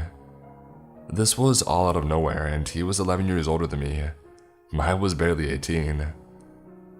That night he cut his long hair off and posted photos naked on Facebook, curled up in a fetal position, talking about being a statue of shame. It's as if he had had a breakdown, but I had no intention of causing that, and I didn't think that I would even offend anyone by bringing the guy that I was seeing. Everyone else seemed to like the guy that I brought. About a week later, Max texted me pretty late at night and asked if I had seen the flowers that he spread along my sidewalk, stating that he stole every flower in the vicinity of my neighborhood that night. I asked how he knew where I lived and he said that I hadn't seen the flowers, so he must have had the wrong house. I also told him that he shouldn't do that, as I never felt anything for him and so on. He told me that he had heard I lived on the same block as another one of these skater guys we were both friends with, and he wasn't wrong. The skater guy that I lived by was on the other side of the block and I never walked that way, so I never saw the flowers. I blocked his number and didn't hear from him again for weeks. Weeks later, I woke up after a rough night and there were loads of flowers on the sidewalk right outside of my house along with a little bouquet at the top of my walkway. I was pissed, I wasn't scared yet, and stupidly, I unblocked his number and texted him asking why the heck there were flowers outside of my house. This confirmed that this indeed was where I lived. I still to this day feel so stupid for texting him and making it known that after weeks he had found my house. He responded saying, "It sounds nice, 'twas me." I yelled at him, basically, and I blocked his number again. About a week later, I was out of town and my roommate texted me a photo of a heart with a peace sign inside of it, and my name written under it drawn in chalk outside of our house. When I got back into town, I went to the courthouse and began the process of getting a restraining order against him. And when I left the courthouse, I went to Max's work and told him he needed to stop this behavior, and that he was stalking me. He looked me in the eyes with no facial expression and said, "If you don't leave, I'm calling the cops." I got angry and said loudly, "Call the cops, I was just talking to them about you," and left his work in a rage. Soon after this, I began driving again. I once drove by him and he noticed that it was me. The next day, I woke up with my car covered in flowers. I presented my case to the judge and she put the stalking order in place. He was served with it by police officers and I thought that that was it, and that he wouldn't be bothering me again. I was wrong. After the stalking order was served, he made several other chalk messages on my sidewalk, left random gifts for me like chalk, and beheaded My Little Pony heads on beer bottles. I always brought these things to the police station, but they said that I needed to catch him doing it, to take a photo or get a security camera. So I got a security camera and really hoped that I would catch him. It turned out that my camera was stupid and I couldn't just watch the videos that it took, but I had to skip through second by hand. It was an impossible task. I was terrified of leaving my house at night at this point. I never had my curtains open anymore, and I was so frustrated that my livelihood was being taken away from me. Ultimately, I blocked his number in hopes that he would text me directly violating the stalking order, and after a few days, it did work. He sent me a weird text saying something like, "Forgive me, we are charming and this is harming. Let's try again." By now, it's September 2018 and he finally goes to jail. He's facing up to a year in jail and has to stay there until their court date. I finally start calming down, and I'm able to go outside at night, even if it's just to get in my car. I let myself have my curtains open sometimes. I'm starting to feel alive again. Right when I start feeling more secure in my small town life again, someone posted bail and he was released after only 3 months in jail, and I went back to living in fear. We still had court dates coming up, and I was optimistic that he would serve more time for ruining my life for so long. His lawyer kept pushing the court date back to gather evidence, and after about 6 months of pushing it back, the state decided he wouldn't do anything more and he closed the case basically. I had moved out of town 3+ hours away at this point, so he didn't actually have an option to continue this behavior. Living in this new place, I feel safe. I can walk at night and don't have to have my curtains closed all the time. It's been over a year since they decided to close the case. About a month ago, he began responding to my friends' Instagram stories, friends that live here in this new town, telling them how fond he is of me and so on. My voice had him blocked, but my Instagram isn't private, so he must have found them out that way. I have since changed my account to private and he hasn't messaged any more friends of mine. I refuse to be fearful now, the way that I was then. He will never find where I live or where I work now. However, my life is forever changed after this experience. I will always be more aware of people and their weird energy. I will always close my curtains early in the evening and make sure that all my windows and doors are locked. I will always live a little bit in fear, maybe not of him, but of it happening again. He ruined my life for a year, and I truly wish that he had gotten that time in jail. He deserves it.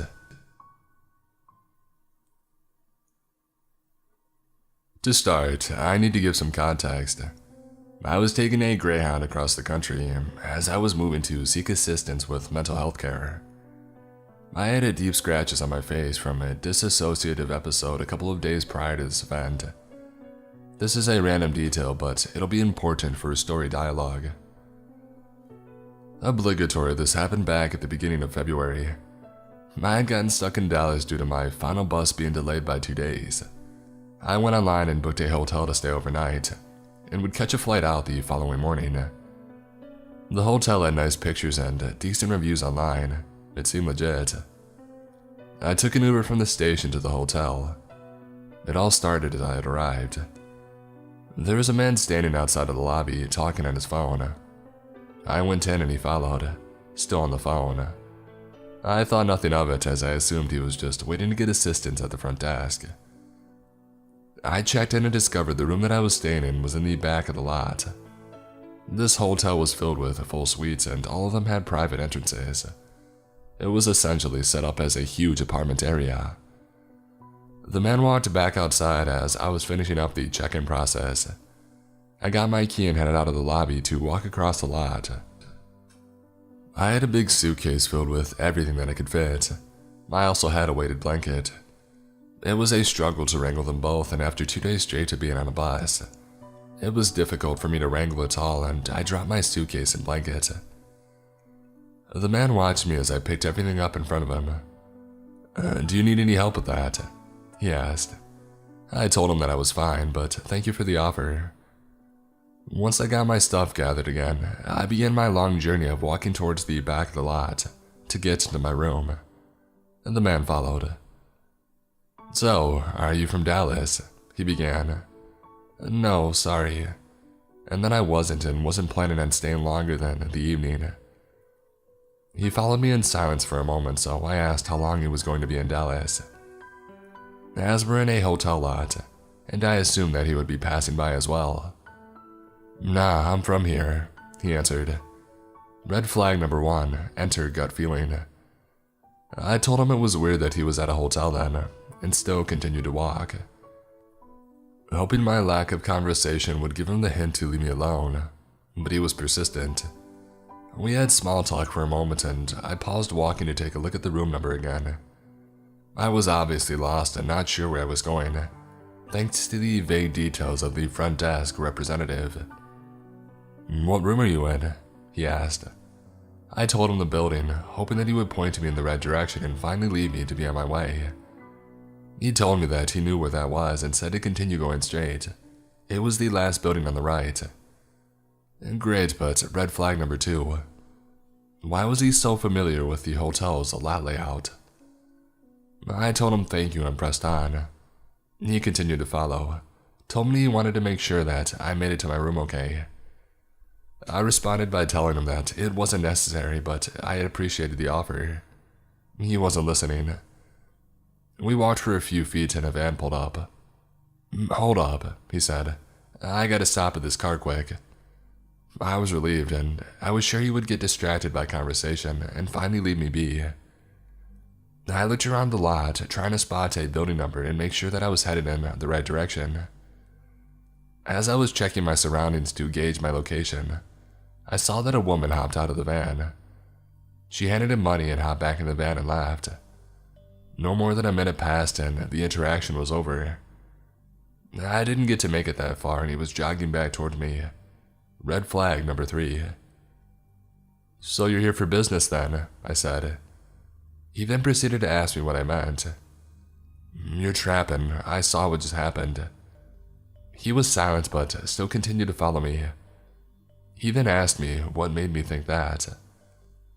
I peeped that transaction. I'm not stupid. I've got street smarts and I'm more cultured than meets the eye. He told me that he was impressed by how observant and aware I was.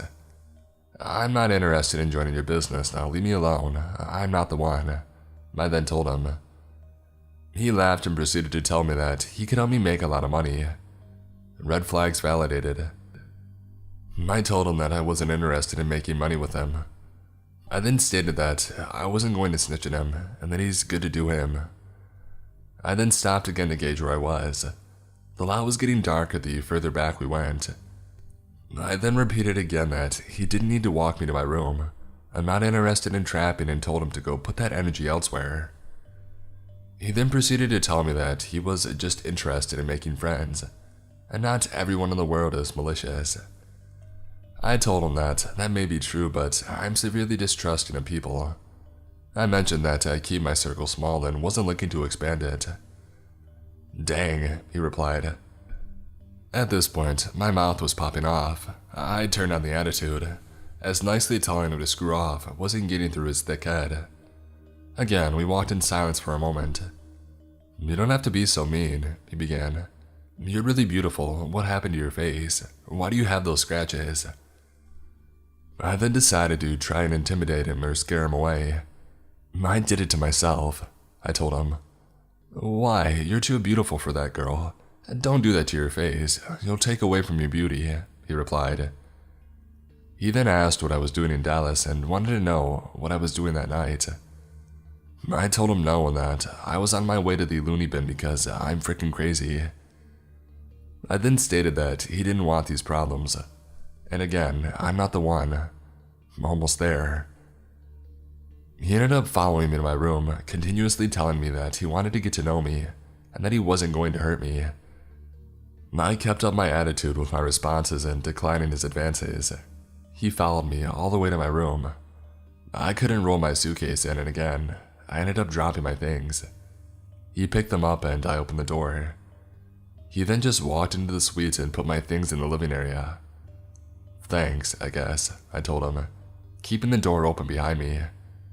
He then mentioned again that we should hang out that evening.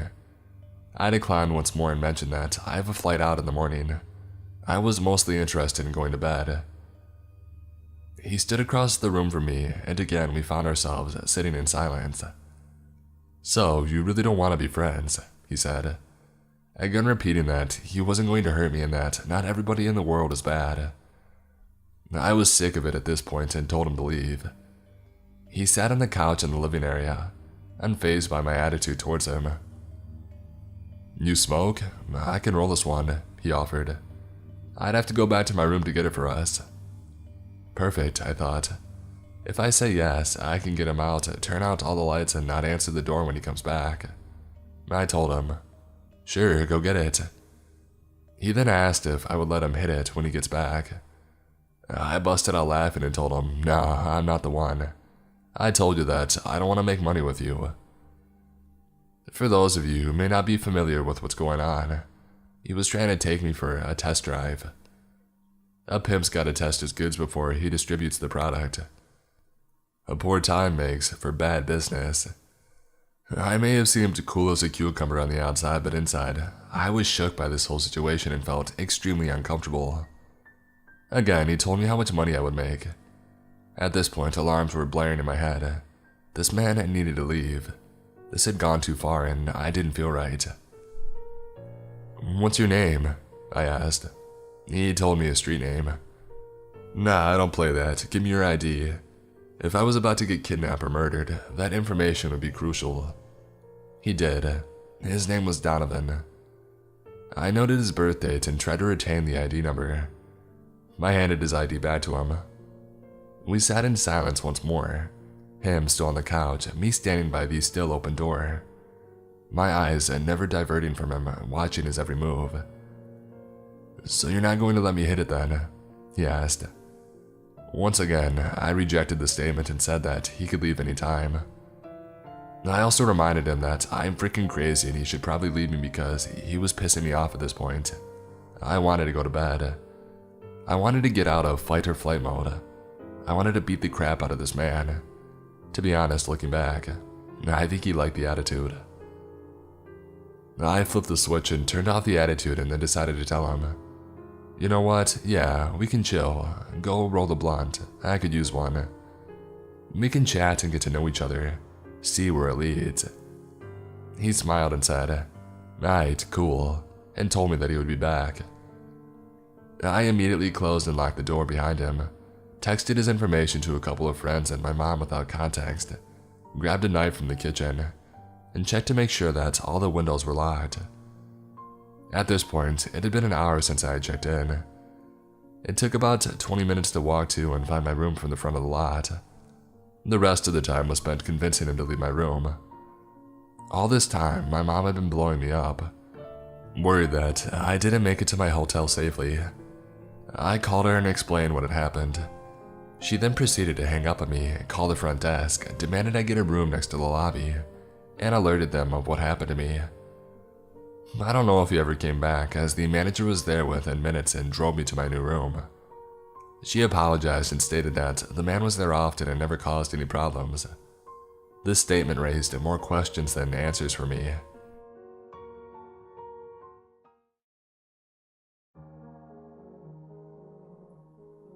I am an avid hiker, and when I can't make the hour-plus long drives up to the mountains, I enjoy the nice hikes near my home. This one particular hike near my home is 5 miles in many different directions, like a Goosebumps book of sorts for hiking. You can only see the trees and the greenery on one hike, or a massive waterfall on another, follow the river on another, see the abandoned and dilapidated mills from decades ago, etc. I went to the waterfall this time. I was about 2.5 miles in and I sat down and did some work, enjoying the serenity. When I was ready to leave, I looked around and saw a family, a father, a mother, and 3 kids near me. I packed my things back in my day pack as they left. I am a major people hater. I prefer to hike in areas where there are no people for miles. I chose to go a different way back to the trailhead than the way I came because I didn't want to run into this family for the next 2.5 miles. I checked my map on my cell phone and found a route that I could take back that seemed remote enough. I immediately noticed that this trail was not man-made, but just probably what was left after some flooding. It was going upriver away from the waterfall, and I was so close to the river. All I had to do was walk out onto a bent tree and I could touch the water. It was a very thin trail, not big enough for people to walk side by side, and it was covered in thick roots. I enjoyed this and it was peaceful. I passed some girls who had hooked up hammocks to read in about 20 feet to my right after I had hiked this little path for a while, and I had nothing but the sound of the slow-flowing river to my left, until I heard lots of footsteps coming from behind me. I didn't want to deal with the people behind me, so I stepped out onto a tree that hung over the river and waited for them to pass. It was that dang family from the waterfall. I could have sworn that they went the complete opposite direction, but whatever. I waited a few minutes before I started walking again. I did not want to run into them. Pretty soon, their voices disappeared in the distance, and I was able to go back to enjoying the peace and beauty around me. I hiked for another 5 or so minutes when I had to turn a sharp corner around a boulder at a major bend in the river. This man, the father, was standing there on the other side, crouched down, like he wanted to scare me. I screamed and he laughed. I got really angry and I noticed that his family were nowhere near us. I yelled, "What the heck is wrong with you?" at him, not bothering to control my anger being snuck up on by some stupid human. But he wouldn't stop laughing. I realized that I was dealing with an idiot or a psychopath and I didn't want to deal with either. So I turned around and I booked it. I could hear him behind me, following me. He wasn't a very big man. He stood about 5'6" and was around 180 to 200 pounds. But he was keeping pace about 20 feet behind me. Let me tell you that this path is not for running. I very nearly went sideways into the river a few times, but this gave me a few ideas too. The routes that I could mostly handle. I knew the terrain in the park pretty well. As long as I focused on my quickly placed steps around the thick root systems and keeping my balance, I could make it. I was running backwards towards the waterfall, downriver, where surely there would be people around. It was a straight shot.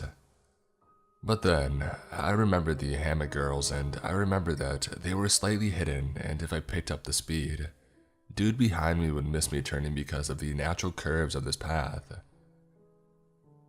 I sprinted on the trail and I burst into the hammock girls area. I sputtered out a quick and quiet explanation. A man following me, and they hid me behind the lowest hammock. Took us 5 to 10 seconds max to set up, and the 3 of us watched as this guy ran past not long after I was safely hidden. I stayed with the girls for another few minutes just to be safe, explaining the situation, catching my breath, and then went back the way that I came from, upriver. I did not want to run into this dude again. Oh, but you think this is over? No. As I again hiked upriver on the trail, my original remote path back to the trailhead, I tried to calm myself down. I just couldn't get my mind to stop thinking that I was being followed. I just tried to hurry and get out of there as fast as I could. I turned a sharp right at the boulder that the man was hiding behind before, and kept pushing through the rough trail. I tried to focus on the sound of the river that was still to my left, but I couldn't get the sound of my heart out of my ears. And then crunching. The sound of my pounding heart morphed into the sound of footsteps in an instant, I realized that I was being followed again. I looked back and guess who? This dang father again. I got mad as hell. I stopped and turned around. I yelled at him to stop following me, and I screamed bloody murder at him. I yelled profanities at him. I threw a dang pine cone at him. He smiled a toothy grin and kept walking slowly towards me as it bounced off his shoulder. He wasn't fazed by any of it. He just kept smiling as if we were an old friend. What he did not know is that I am an Army combat veteran and a domestic violence survivor. I have PTSD from both, and I have skills that many don't have. Dude chose the wrong girl to mess with that day. I had had enough. I already hate people enough, but this guy was just crossing a million lines into my freaking territory. So I charged at him. He finally wiped that stupid look off his face. I was seeing red at that point because I will not be made to feel unsafe in the only place I've felt safe since I've got divorced or went to war. Forget that dude. Seriously, F that dude. I ran directly at him and knocked him down with the full force of my body crashing into him. I screamed at him as I hit him blindly. I grabbed his hair in the waistband of the back of his pants and started dragging him to the edge of the trail. He was the one yelling at me this time. Every time he fought back, I gave him a swift kick. I gave him several explanations for why his behavior was so stupid, and then I unceremoniously kick-pushed him into the river. I told him to cool off in the water and to not come out until I was long gone. I turned back in the direction that I had been walking before and decided that I needed to take another detour, just to be safe from getting away from him, and also to get the F away from people. I knew there was a trail parallelish to the one that I was on to my right, and I looked around for a clear place to climb up the steep hill, which was mostly granite and moss and ivy. I hadn't planned on impromptu rock climbing that day, but whatever. I found a spot and started climbing until I got scared of my wits again by three guys just sitting in the middle of this hill on a very small mossy flat spot smoking weed. They were completely hidden. Once I caught my breath again from the shock and the climbing, I asked if they had heard me screaming and they said that they did, but that they thought that I had it covered. I rolled my eyes and told them to kick anyone down the hill that tried to follow me, and I continued on. Freaking stoners, man. It took me a while to cover the 2.5 miles back to the trailhead that day, because I kept looking back, taking detours, hiding randomly. But when I did, I called the cops and alerted the park ranger about the guy. I don't know any other details on that. The cop laughed and said, "Hey, good for you," when I told him what I did. I honestly doubt they did much because I never heard back. I haven't been back to that place since, sadly. I just want to state before I post this that I don't agree with any violence, but it was getting out of hand there without it. I just wanted to hike in peace, and I would absolutely prefer if I could do it alone and safely. Also, thanks Cheez-Its for those hammock girls. Also, +1, if that man was you, F off, you creep.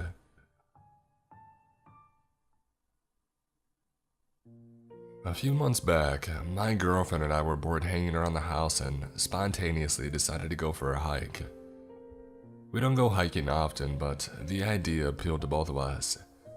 And even though there was only about an hour of daylight left, we figured we had enough time to go enjoy a hike before it got too dark. We quickly filled up our water bottles and put on the best walking shoes we had, and we were out the door, driving up into the mountains. Around my area, there are many hiking trails with the variety of trails increasing as you go up in the mountains. We tended to stay around the base of the mountains in the occasional case of us hiking, where most people would still be walking. But we wanted to change things up and regressed further up the mountain road to a trail a friend of mine had mentioned. We kept in mind our time and figured that we could hike for a bit and simply enjoy the nice environment around us, and finish up before it was too late. We arrived at the trailhead and see that there were no cars left along the road where the trail commences, but didn't think much of it due to the time. We still had a good 45 minutes until dark, so we continued on. We start walking down a fairly steep hill that then recoups the elevation at the bottom, with an equally steep hill that you have to ascend. We reach the top and then it's smooth sailing from there. We see a lone coyote off the trail a ways off and some rabbits, and I made a quip about how those rabbits might need to be careful with that coyote lurking around, and she playfully hit me for that one. Approximately less than a mile into the trail, we see a large fallen tree that made a bridge over a dried riverbed, and decided to take a rest and climb around on it and take pictures. We're there for about 10 minutes and then resume hiking. We continue on the trail for a short distance until she hears a rustle in the trees behind us. We stop, mildly spooked due to the assumed size of whatever made that rustling, but continue on only briefly before she decides she's done and that we need to head back. It's twilight now, so I agree with her and we turn around to head back to the car. When we made it back to the fallen tree, my shoe had come untied, so I used the trunk to fix my loose laces, and looked behind us for the first time on the hike. It's uncharacteristic of me, but hey, I was having fun, why be paranoid? I see a person dressed entirely in black with their hood on, that was a significant distance behind us, walking at a slow, even pace. It wasn't something out of the ordinary, so what if they're wearing black with their hood on? I wear black most of the time and it's cold out. I shouldn't make assumptions. This does trigger me to be more alert, however, and I inform my girlfriend of this person's presence. It's now dusk. We continue on at an intentionally faster pace, and go through a winding section of the trail, and I lose sight of the person. When we come around the final bend of the section, I figure they're far behind us and that there's nothing to worry about. Sooner than later, the person is behind us again, but much closer. Probably 50 feet in comparison to 100 feet before, and we had increased our speed, so this alarmed us. We briskly walk around another bend, and as soon as we come around it, we book it. It seemed to be a natural reaction on both of our parts as we just started running without a word said to initiate it. We are nearing the trailhead now, with only the hills to deal with. We catch our breath for a moment and I turn around again. I see the person seemingly halt a sprint upon noticing me looking back, as if they were trying to uphold the illusion of simply walking. At this point I shout, "Go!" and we sprint down the hill. What little light was left struggled to make its way through the dense trees surrounding us, and the steep hill proved challenging to run down without a clear path to be seen. We both stumbled down the hill, almost falling multiple times and slamming our feet onto rocks and loose brush, but we didn't fall and we didn't look behind us. We made it to the bottom, but must continue up the initial hill and then we will have made it out. We persevere up the incline and make it back to our car. I briefly breathe in relief as I start my car, heart pounding and adrenaline racing. As I reverse out onto the road, the person emerges at the trailhead, apparently breathing heavily. We finally get a glimpse of him. His hood had fallen off his head, exposing his pale complexion and dead eyes that were only illuminated by a single lantern at the start of the trail. He was holding something in his hand, but it was too dark to see and I was not interested in sticking around to make out the object. I shift into drive and accelerate as fast as my car could muster, leaving him behind in the dust of the empty side of the road.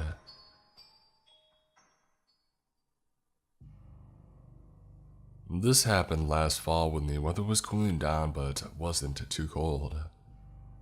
I was going through a breakup and having a rough time in life in general, and I was seeking ways to become more independent and grow myself.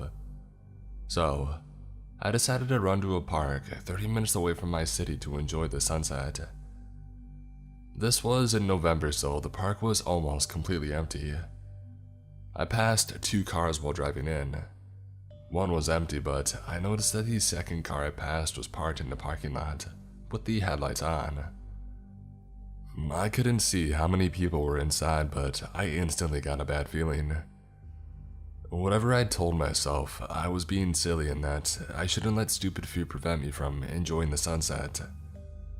So I drove all the way into the park and parked my car in the parking lot where the road ended. I still had a nasty feeling when I parked, but the sun was still up and it wasn't dark, and I just wanted to get out for 5 minutes and hike up the trail to sit outside. I told myself there was nothing to worry about and I didn't need to be suspicious unless the car followed me to the parking lot. I waited a couple of minutes and nothing happened, so I left my car and I headed up the trail. I honest to God didn't go that far. I walked for maybe 2 minutes up to a bench at an overlook and sat for 5 or 10 minutes. It started to get a little bit darker since the sun had gone down. Think like early dusk. And so I turned around and I walked the 2 minutes back down the path to the parking lot.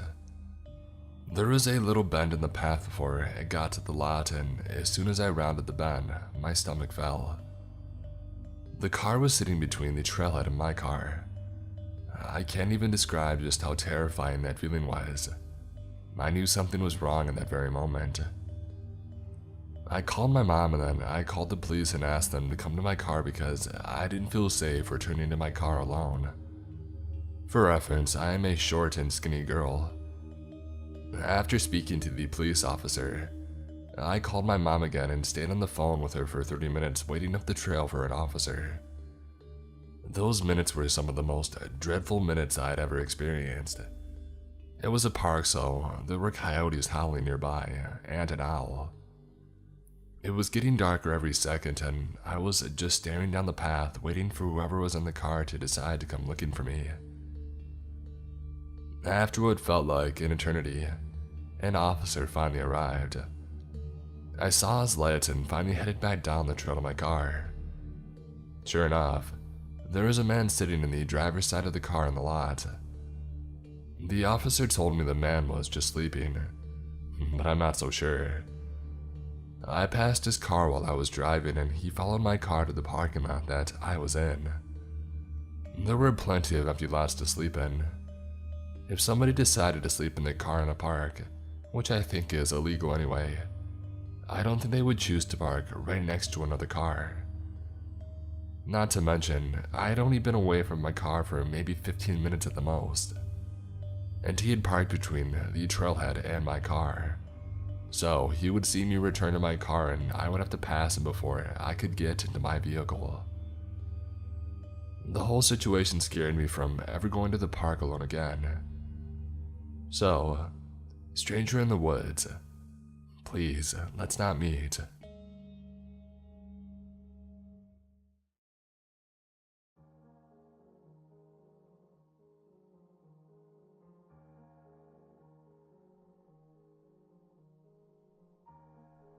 This happened 2 years ago, August 11th, 2018, and since the anniversary just passed, I thought I should finally share this story.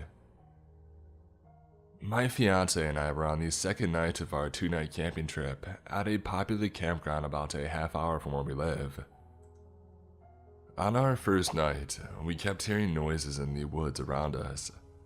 The campsite right beside ours to the right was occupied, but the one to the left was not. The campsites are about 150 yards apart and we had camped here in the same exact plot the year before.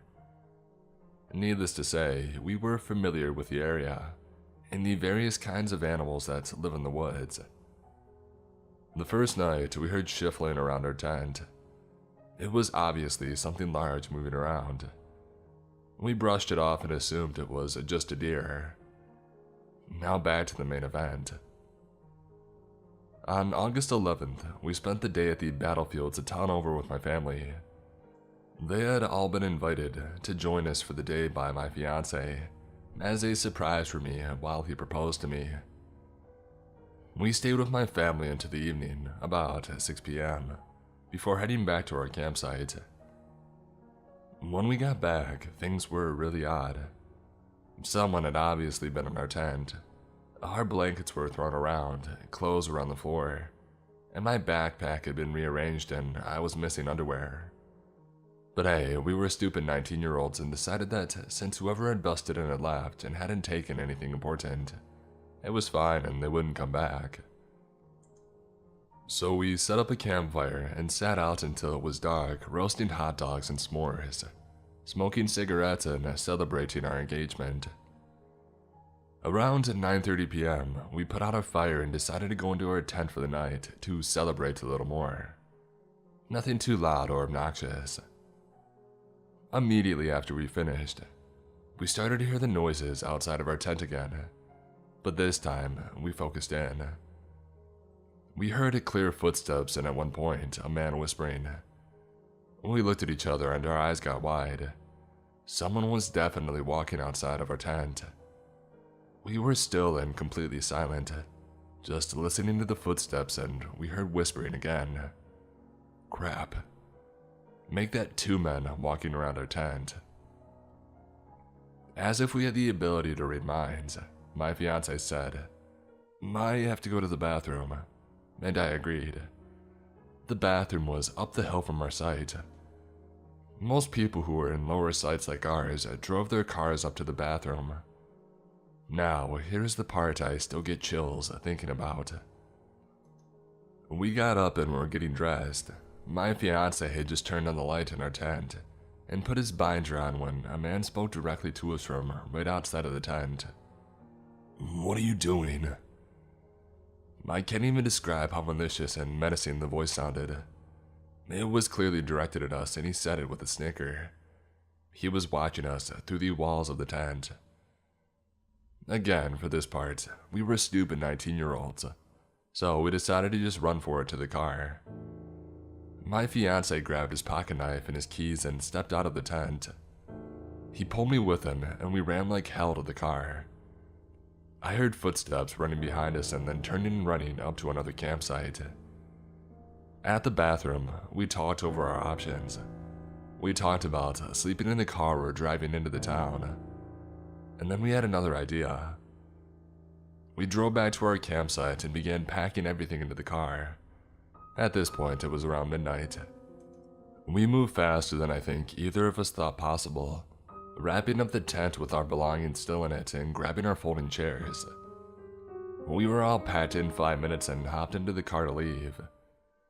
I jumped out at the end of the drive and grabbed our nameplate, which had my full name on it, off of the post. As we pulled out of the campsite, I saw our assailants for the first time. Stalking through the woods onto our campsite were 2 tall white men.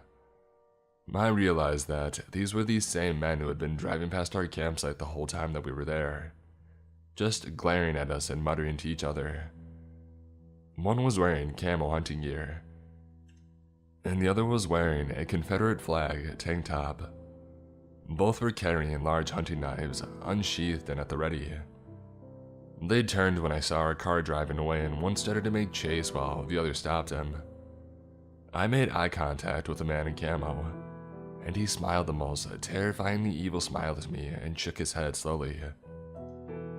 We drove the long way home, taking all the weirdest, hardest to follow roads and called my dad so he would know that we were coming. When we got home, we told my dad everything and he shrugged it off as us being paranoid. So I never told anyone else besides all of you now. I am convinced to this day that this was going to be a racially motivated attack. The campground was not heavily populated and my fiancé was the only non-white person at any of the campsites. It was no accident that the 2 men who had been shadowing us since our arrival and wore Confederate flags and had one on their truck decided to target the interracial couple. I still get cold chills when I think about how close we were to being killed or seriously hurt that night, and just how lucky we were that our reckless plan to just make a run for it worked. So, to those 2 men who start our campsite with the hunting knives, let's not meet. It was the summer right after I had graduated from high school. A good friend and I decided to try our hand at camping. We grew up in the greater Los Angeles area, so our knowledge of the great outdoors was nothing beyond the couple years we had in Cub Scouts of America, back when we were in elementary school. In other words, we had almost no idea what we were doing. We packed a tent, a couple of sleeping bags, supplies, etc., and headed off in his car. Note well that I grew up in the 80s, so this is a time before the wide prevalence of cell phones and the existence of other portable digital devices. We drove north on the 395 for about 6 hours and then headed westward into the mountains in the area of Inyo Canyon. First mistake. We didn't plan on which place to camp. We played it by ear like fools. Second mistake. We left in mid-afternoon. It was pitch black darkness when we arrived in the general area. We had driven off the main road and onto a dirt road in order to find a spot to camp. The dust from driving on the dirt road overwhelmed the headlight high beams when we finally decided to pull over and set up camp. It was around 11:30 at the time, and we were exhausted and famished. Any place was a good spot to camp for us, given our only reason to do so at this point was our hunger and exhaustion. Third mistake. We didn't bring flashlights. We only had Bic lighters for our cigarettes. We tried to set up the tent using our lighters in the headlights of the car, which was parked about 10 to 15 feet away. The wind was blowing, so the lighter constantly went out after a few seconds, either directly because of the wind, or indirectly because the wind would push the flame into our thumb. Clearly, we were being camping idiots. We finished setting up the tent, but at that point I was too tired to eat. My friend managed to make some instant ramen. We smoked a cigarette in the car and then crashed out in the tent. We awoke to a very cold morning. It had to have been around 5:30. Immediately upon exiting the tent, we realized that we were camped at the entrance of a hiking trail. There were at least 2 no camping signs in visible distance from us. We dismantled the tent, cleaned up, and cleared out. That morning, we ended up buying some cheap flashlights and a nice hot meal in a very small town. It wasn't really a town, but more like a few storefronts and shops on a main road, about the length of an average city block. We went into some office, although I don't really recall what it was. It might have been a park ranger station, or the office headquarters for a campground. In any case, we found and reserved a site for the night. The campground was basically like a large circle with campsites along its outer circumference, with each campsite being about 50 yards from its neighbor. In the middle of the circle was a common bathroom and shower. We circled around it once more, and I think we saw one family that was all set up with a tent and camper. We found our spot and we set up camp, which was quite far from them. That night was when we had a creepy encounter. My friend and I were laying in the tent, shining our flashlights upwards and chatting. Our new flashlights eventually gave out. Yes, broken. Our fire pit was about 6 feet from the opening of our tent. It was just a glowing ember. We probably should have completely put it out, and we probably shouldn't have had the tent so close. In any case, there we were, chatting away and having a good time. My friend began to be distracted with his foot. After the 3rd or 4th time he got up to check his foot, I asked him what was wrong. He told me that something is tapping his foot from the outside of the tent. His foot was against the side of the tent, so from the outside, you would have been able to see a bulge in the tent side where his foot was.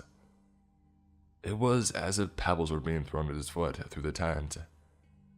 There it is again. What the heck? Each time it happened, there is a sound, like pebbles or a light tap.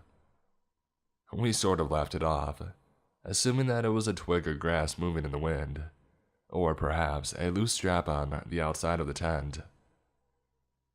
I don't recall exactly how it happened at first, but I do remember we suddenly became silent at the same time. A sound came to be audible to the both of us. footsteps slowly moving towards our tent. We wondered if it was a bear or other non-human animal, but it seemed distinctly bipedal. They were very slow and measured, like a step every 2 seconds. I finally said in a whisper, "Someone's coming." My friend didn't move. His face had an expression of fear. At some point, my friend bolted up and said, "Forget this." He grabbed his pipe, stuffed it full of pot, marijuana, and took the biggest, deepest drags I've ever seen a person take. About a minute or two later, he was out. Drugs aren't my thing, so I was alone in the tent as far as conscious bodies are concerned.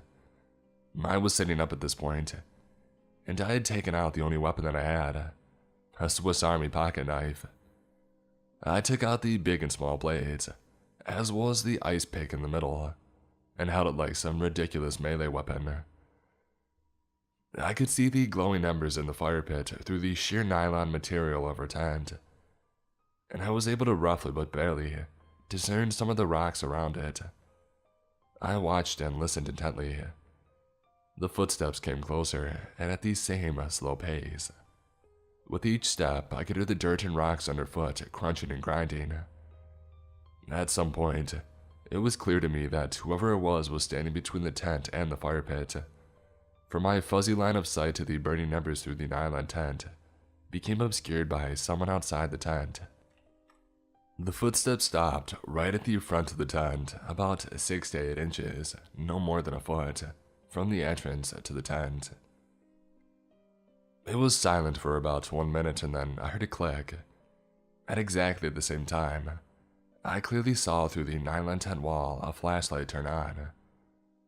I was able to see not just the flashlight, but the outline of the hand holding it. The flashlight was shining on the zipper entrance into the tent, just inches from the zipper. Blood drained out of my head and my palms instantly became dripping in sweat. I yelled, "Who's there?" There was some fear in my voice, but it was mostly aggressive in tone. Whoever it was, the person immediately turned off their flashlight. I didn't move, but neither did they. The person just stood there inches from the tent's only entrance. My friend is out, totally unaware of what's going on. Nevertheless, I pretended that he was still awake and whispered just loud enough to be audible to our visitor. "Yes, loaded. There's one in the chamber," as if my friend was awake and asked me about our gun. Fourth mistake. We didn't have a gun or any real weapon for self-defense. It felt like an eternity, but after sitting still for at least 10 minutes, I heard feet slowly turning into the dirt, and then slowly walking away from the tent. I stayed up the whole night, and it wasn't until the light of dawn came through the tent that I crashed out. The heat inside of the tent woke us up, and it was near noon by this point. We went outside to inspect the site but found nothing missing. However, we did find boot prints leading away from our campsite and outside of the campground. That was the last time I camped in a tent.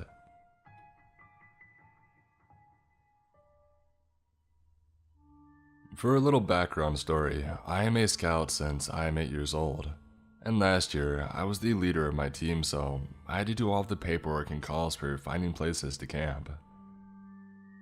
It was mid-November and I had to find a place to camp, but since I was lazy, I decided to wait a week before the actual weekend. A week before the weekend, I decided to call some owners so I could have a place to sleep. As I call many numbers, all the owners are unavailable or simply not there. But then I see a number which I never called before, since it was at the end of the list. I called it and an old lady picked up the phone. I do the basics, presentations and all, and she agreed to let me and my team stay at hers, and we're making agreements. The afternoon, I go to her property to check everything such as potable water, the place to put the tent and the campfire. The place is kind of dark, but it's nice. The week passes and Saturday finally arrives. The Saturday is going well and we had some great games and ate a lot. and we had a good night show. As they go to sleep in the tent, I stay awake to finish paperwork for the next day. It was now about midnight and I decided to go to sleep because we had to wake up early to go to church. As I switched off the flashlight, one of my newbies, we are 8 in total, wanted to go to the bathroom, aka a tree, and asked me to come with her. I can understand because it's better to be accompanied at night, especially in the woods. Well, she does her business and I suddenly hear some noises far away, but not that far. I tell myself that it's nothing. It must be some animals trying to find food. We go back to the tent, and that's when I hear footsteps approaching. As I hear those footsteps, I remain calm and tell myself, maybe it's the old lady just checking to see if we made a fire too close to the tent or something. But I still had an odd feeling because it's midnight, and why would she do it at this hour? Then I hear no more footsteps for about 10 minutes, and then I hear more coming to our tent. Thankfully, all of my girls are sleeping, because they would have been scared. I was the oldest and they were about 3 or 4 years younger than me. As I hear footsteps which seem to come from one person, I hear others coming from the back of the tent, and I was like, okay, this is getting weird, I need to do something. I checked the tent by the inside and thank God, one of my newbie had left some embers from the fire, so I could see what happens between the fire and the zip of my tent. A minute passes by, and a silhouette is there just between the fire and my tent. I stopped breathing. I literally froze. I started to move towards my phone when I saw the silhouette coming closer to the zip of the tent. I sent a message to one of my bosses who were always camping in the near areas if something happens. But I knew that she would take too long, so I had to think of something, and to think fast. That's when I had an idea. I put my alarm on like a big siren, because sometimes we would do like night games and wake up in the middle of the night. So I put my bell on and my girls woke up. The silhouette had started to unzip. I actually saw fingers from below. But as the silhouette heard my girls waking up, she or he sprinted back to where he came from. And that's when I saw 2 other silhouettes sprinting back in the same direction. Everything ended well. 20 minutes later, my boss came and stayed the night, and I never had to deal with those silhouettes again, thankfully.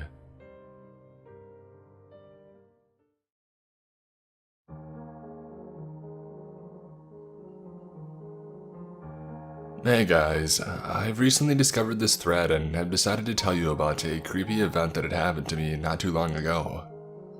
So before I start, let me tell you a little bit about myself and give you some backstory. I am a 15-year-old straight male. I live in Germany, but I come from a small European country. This event had happened before my removal to Germany. In my country, we have field trips, usually at the end of 8th grade, that last for a week or so. Now, I've had my fair share of stalkers, but nothing like this. It was September in 2014, and I went to a field trip to an island with my class. I was 14 at the time. There was this girl, Jane. Jane used to be a normal girl up until that point. She was always kind of shy and really kept to herself, but everybody liked her. She was never bullied or anything, just a normal shy girl. We used to chat on Facebook a little bit, but nothing serious. I never really harbored any feelings towards her, neither in her favor nor against her. So, back to the field trip. I've smoked a couple of cigarettes with our mates in our hotel room, and then we went outside. The teacher wanted to show us some plants that were specific to that area. Now, I noticed that Jane was talking to me more often than before, and that she had walked very near me, but I thought that was merely a coincidence. I didn't make a fuss about it. But as time went by, the things had started to get worse. She started touching me, hugging me, and following me, respectively. On the 3rd day, we went on a cruise to a nearby island, and during the cruise, she was sitting next to me. She had a camera and was taking pictures of me. I've had zero sense of restraint at that point since I was young, and I didn't think much of it. I've noticed that she was taking a suspicious amount of photos, mostly of me, and I told her to calm down. And then she talked to me for an hour, but she didn't say anything interesting. She was mimicking the Irish and British accents to me, and basically blabbering stuff for approximately an hour. I was just smiling and replying with, "That's nice." In the following days, she started to hug me and made me feel uncomfortable. So one day I came to her and told her that we needed to talk in private. We went to the woods and I asked her if she was in love with me. She denied and kept saying that there had to be a misunderstanding, but I knew that there was something off about her. And then she told me her life story. She said that her mother is a schizophrenic and that she's severely depressed about it. I felt sorry for her, but I still told her that the touching was inappropriate. During our conversation, my mates wondered where I was and organized a searching party for me. They found us eventually, but she had decided to stay behind and let me go. I have no idea what she was doing after I left. On one occasion, I'm a little fuzzy on the details, sorry. She came into our hotel room asking for water, as if there wasn't any water in her own room. However, when she got the requested water, she refused to leave the room. We got rid of her by telling her that we're going out to have some fun. The next day, the harassing got even worse. She would follow me around and hug me again. The peak of her abnormal behavior happened in the evening. I took a walk with a friend of mine and turned around briefly, only to see her behind us. She was following us, I kid you not. I've never felt this kind of dread in my whole life. We had made our way down the shore and hid behind a big rock next to a police station. "We should go inside and tell the police that we have a stalker," my friend joked. Anyway, she couldn't find us and gave up finally. My best friend heard the story and went to her room to tell her to screw off. I was infuriated with him because it was rude of him, regardless of her actions. I'm usually not meek, but I thought that was horrible. Now I see that no matter how cruel that was, it was the right thing to do. I went to her room and apologized for my friend's actions. She was in her bed, sobbing uncontrollably, and I calmed her down and went outside. A female friend of mine, Sarah, had invited me to come to her room so we could discuss something. I made my way to her room and saw two other girls there. We sat on the chairs in her balcony and she had told me that Jane is a very depressed person who has done some self-harming in the past. I was shocked when I heard that. So, amidst our conversation, I winced. I raised my look and saw Jane, maybe 50 meters, 165 feet away, just sitting on a rock, listening to music and staring at me. She had a solemn look in her eyes. I suddenly felt dismay and told my friends that we have a spectator. They went to and we decided to pry on her a little bit before backing out of the bedroom. "Just stay away from her," was the last thing Sarah told me before I left. And to my luck, it was the end of our field trip and I finally got some rest. Weird encounters with her became fewer and fewer because she was often absent from school. Later, I had found out that she had overdosed on sleeping pills a couple of times but survived all of them. There was even a rumor that she had ended up in a psychiatric institution, but I have no proof of that, so I can't tell you that correctly. Anyway, the point of this story is that sometimes you have to be rude so you can prevent something like this happening to you. It may seem cruel or might even hurt the other person, but in the end, it's your life and you have to stand up for yourself and make sure that you're happy. So, this happened back in 6th grade and I think it's the closest that I've ever come to dying. At the school I went to, we always used to have some big end-of-the-year field trip. We would usually go to some city and look at all the important or historic buildings, have lunch, learn some stuff, and then leave. That year, we were going to New York and me and a couple of friends planned out what we wanted to do. We wanted to go do our own thing, go shopping, get some new clothes, that kind of thing. Only when we got to the school the next day, the teachers made it really clear that we had to stick with the group. But since we were all stupid, rebellious 6th graders, we decided that we would just have to work around it. On the ride to New York, me, my friend Olivia, and my friend Devin decided that we were going to leave the group and do whatever we wanted. Our class was pretty big, almost 60 of us because they put 5, 6, and 7 together. So we thought if we weren't gone too long, nobody would notice. We had brought money and we planned on buying tons of stuff, because even though we were a big class, we lived in a small town with only a couple of stores. Olivia loved shopping and she had really researched the area that we were going to be around, and picked out all of the good stores. She even made us a little map. She was good at that kind of stuff. Anyways, when we got to New York, Devin chickened out because his parents were pretty strict, and he didn't want to get his phone taken away again. Olivia and I decided that he could just give us his money and we could buy the stuff for him, and so we did that. And after they herded everybody off the bus, we kind of lingered back. We were right about them being distracted by everyone else, because we got away no problem.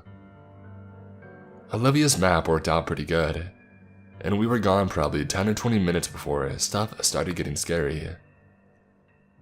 We had just left the store, and Olivia was carrying her shopping bags when this guy noticed us. It probably wasn't hard to pick us out. 2 little 6th graders walking around alone, carrying a ton of clothing. He started calling out to us, saying how he could buy us more clothes, all the jewelry that we wanted, if we would just come with him. We didn't believe him, of course, and we just kept walking, heading on to the next store. Only this guy wouldn't stop talking. He started following us now, and getting kind of upset that we wouldn't answer him. I told him to screw off because I thought that he would take a hint. There were tons of people around and we figured he couldn't really kidnap us in front of 200 people. But he kept following us, and he started getting a lot closer. He had probably been about 30 or 40 yards back when we could barely see him over the other people, but now he was only 15 or 20 feet. And that's when we started panicking because crap, there was this weirdo after us and we had no idea where the group was. We decided to split off from the sidewalk and head down into some alley, because we figured people would call out the guy if he started to follow us. But of course, it was New York and everybody else was wrapped up in their own little problems. So now we're walking down this dark alley and this guy is still after us. He fell a little bit back, probably back to about 30 feet now, but now he's not pretending to be a good guy. He's talking about how he's going to kill us and how they'll never find our bodies, and how much fun he's going to have with us. And he's smiling this deranged grin the whole time. We're both on the verge of tears now, because we figure this freaking psychopath is going to kill us. Olivia just decides to drop her stuff and yells, "Run!" And so we both start running. And we're probably about halfway through this alley, but then she turns around and she screams. So I turn around and I see this psychopath is running after us now too, and he has a knife. We're both screaming now, and I'm running faster than I ever had before. We just run out of this alley back into this crowd of people, and as we try to get into this group of people to make sure this guy can't stab us to death, I turn around and he's just standing back in the alley, smiling. And I turn back around and this random lady is asking what's wrong because we're both sobbing, and Olivia's dress is ripped and I'm bleeding because my arm scraped the wall, and we're crying so hard that we can't talk. As soon as we actually manage to talk, we tell her our school, and she looks it up and calls them, and we somehow manage to find our group again. And we're both forced to stay right next to the teachers because they don't trust us anymore, and honestly, I don't blame them. We didn't even tell them about the man though, and as soon as I got home, I'm grounded and my phone was taken away, but still, nobody but Olivia and I knows about that man. School ends a couple of days later and I get my phone back. So I text Olivia and she sends me a picture of our class in front of some important building and says, "Look in the bottom left corner." And that man is in it. Mostly hidden behind some wall, but you can still see his face, smiling that deranged grin for the camera. We never really talked about the man again. I didn't want to bring it up and Olivia didn't either. I'm terrified of cities now though. I like to stick to a couple of towns near me and that's it. There's a lower chance of getting stabbed to death.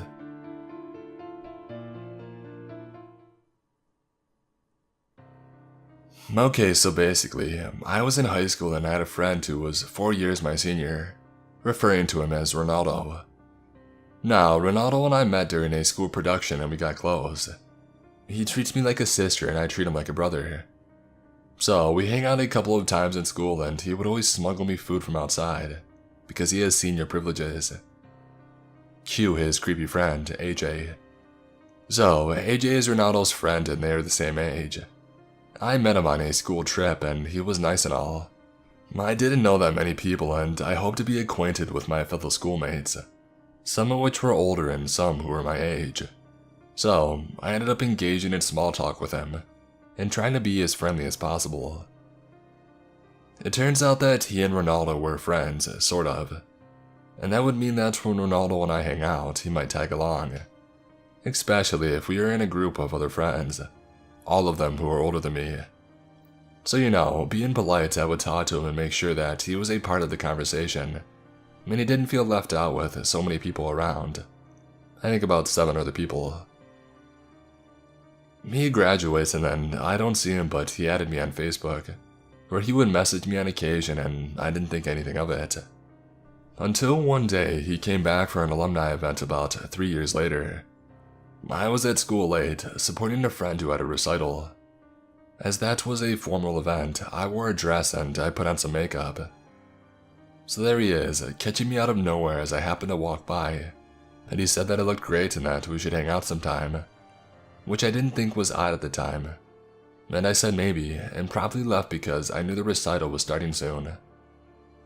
Now, this is the part that gets really creepy. He starts messaging me, asking me to hang out, but I tell him that I was busy. And out of nowhere, he said, "By the way, you looked so sexy in that outfit I saw you in." And I was like, okay, thank you, I guess. But I was a little put off, so I stopped talking to him. He then starts to send me lots of messages every other day to see if I was free. I kept telling him that I wasn't until he messaged me and asked me out on a date. The thing that irked me though was how he asked me. This is what he said. I haven't stopped thinking about you since that field trip. You were so cute and so pretty, and the way we talked, I knew I felt something. Now that I have spent some time in college, I have to say that I've grown up into a man and have plucked up the courage to ask you to be my girlfriend. I can't stop thinking about you, especially in that dress. I'm coming back for the summer, so hopefully we can see each other and go out for drinks and maybe something more. I told him that though, I was flattered. I had no interest in seeing anyone and was focused on my studies, and I was busy doing student council and cheerleading. So he said that it was fine and that he would wait for me. The creep factor went up as he started to message me daily on Facebook, Skype, Instagram, and any other way that he could get to me, asking me if I had changed my mind. I kept telling him no, but he kept persisting. Eventually, these messages would turn into voice calls, which soon became video calls because he wanted to see that pretty face of mine. When I stopped responding to his advances, he started leaving me lewd messages about how he would treat me like a queen, and what kind of sex we would have and how attractive I was as an Asian, compared to other Asians, which is frankly quite racist. So, I did what any other person would do in this situation. I blocked him from everything. That is, after telling him no. I wasn't interested at least 8 billion times. Now, I thought it would all stop, but then he proceeds to make at least 5 other accounts on all social media platforms, and tries to friend me on Facebook, which I rejected, and follow me on Instagram, which is private, so I didn't accept, and message me on Skype. I had to block all 5 of his other accounts. His number is not inclusive of his original, and I started telling Ronaldo about my situation. Being the big bro that he is, he said that he'll make sure that AJ would leave me alone, which he did for a bit before I'd get an anonymous text saying I was a bitch and that I would regret saying no to him, and that he would find me. I proceeded to block that number too and changed my settings to reject all calls and messages from unknown numbers. Last I heard, he was pestering some other friends in the group about me, but that got nowhere because Ronaldo was looking out for me and told everyone what was up. I am now on a different continent, pursuing higher education, and I swear to God, I hope I never see him again.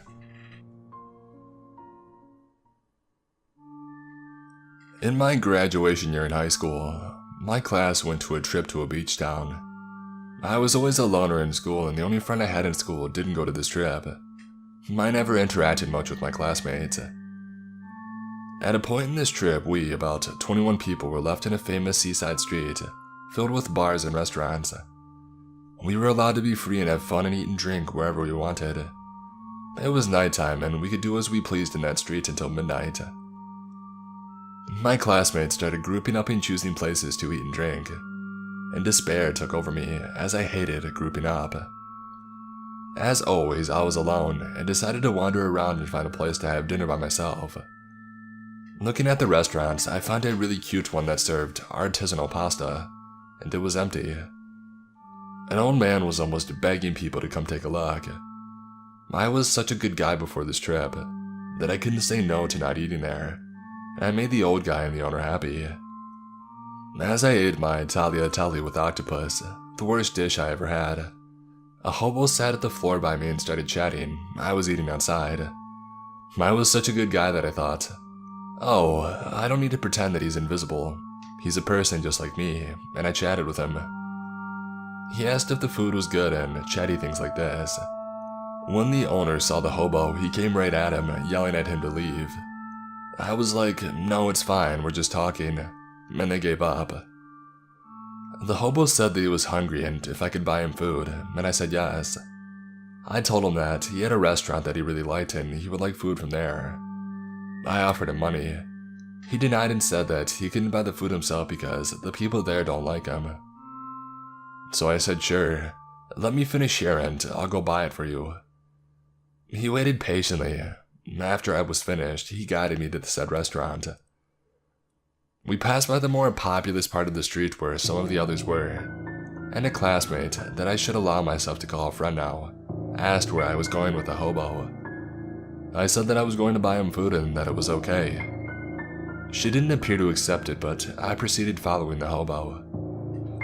It was getting farther away, the street was becoming darker and it was with less restaurants. I told the hobo, are you sure it's around here? There doesn't appear to be any more restaurants. And he assured me that it was just around the corner. Just as we exchanged these words, I hear someone screaming my name in the distance. It was that friend. Michael, what are you doing there? Come back here right now. She appeared really distressed. Still clueless, I thought she also needed my help or had something to tell me. I told the hobo that my friend was calling and that I needed to go over there. But we're almost there. I have to go, and I ran to her. She said, are you crazy? Are you out of your mind? I'd been asking around and that guy is a really dangerous criminal around here. Come right back with me. And I was saved that day by my friend for what could have been a horrible end to me, or worse.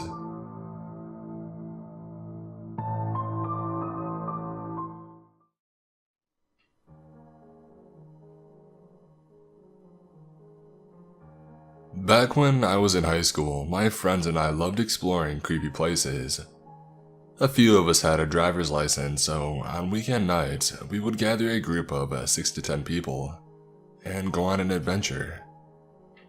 One summer, our favorite place to go was this abandoned movie theater on the west end of town.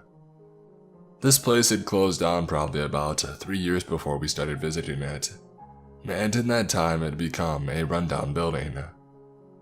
There were no trespassing signs on the front entrance and each of the fire exits around the building, coming from the theater rooms. The glass at the main entrance was all broken and had been boarded up. The front door was busted and it didn't latch or lock, so people were able to get inside. We knew that there had to be a homeless person crashing in there, but we were young and dumb and felt invincible in a group. It was part of what made it scary.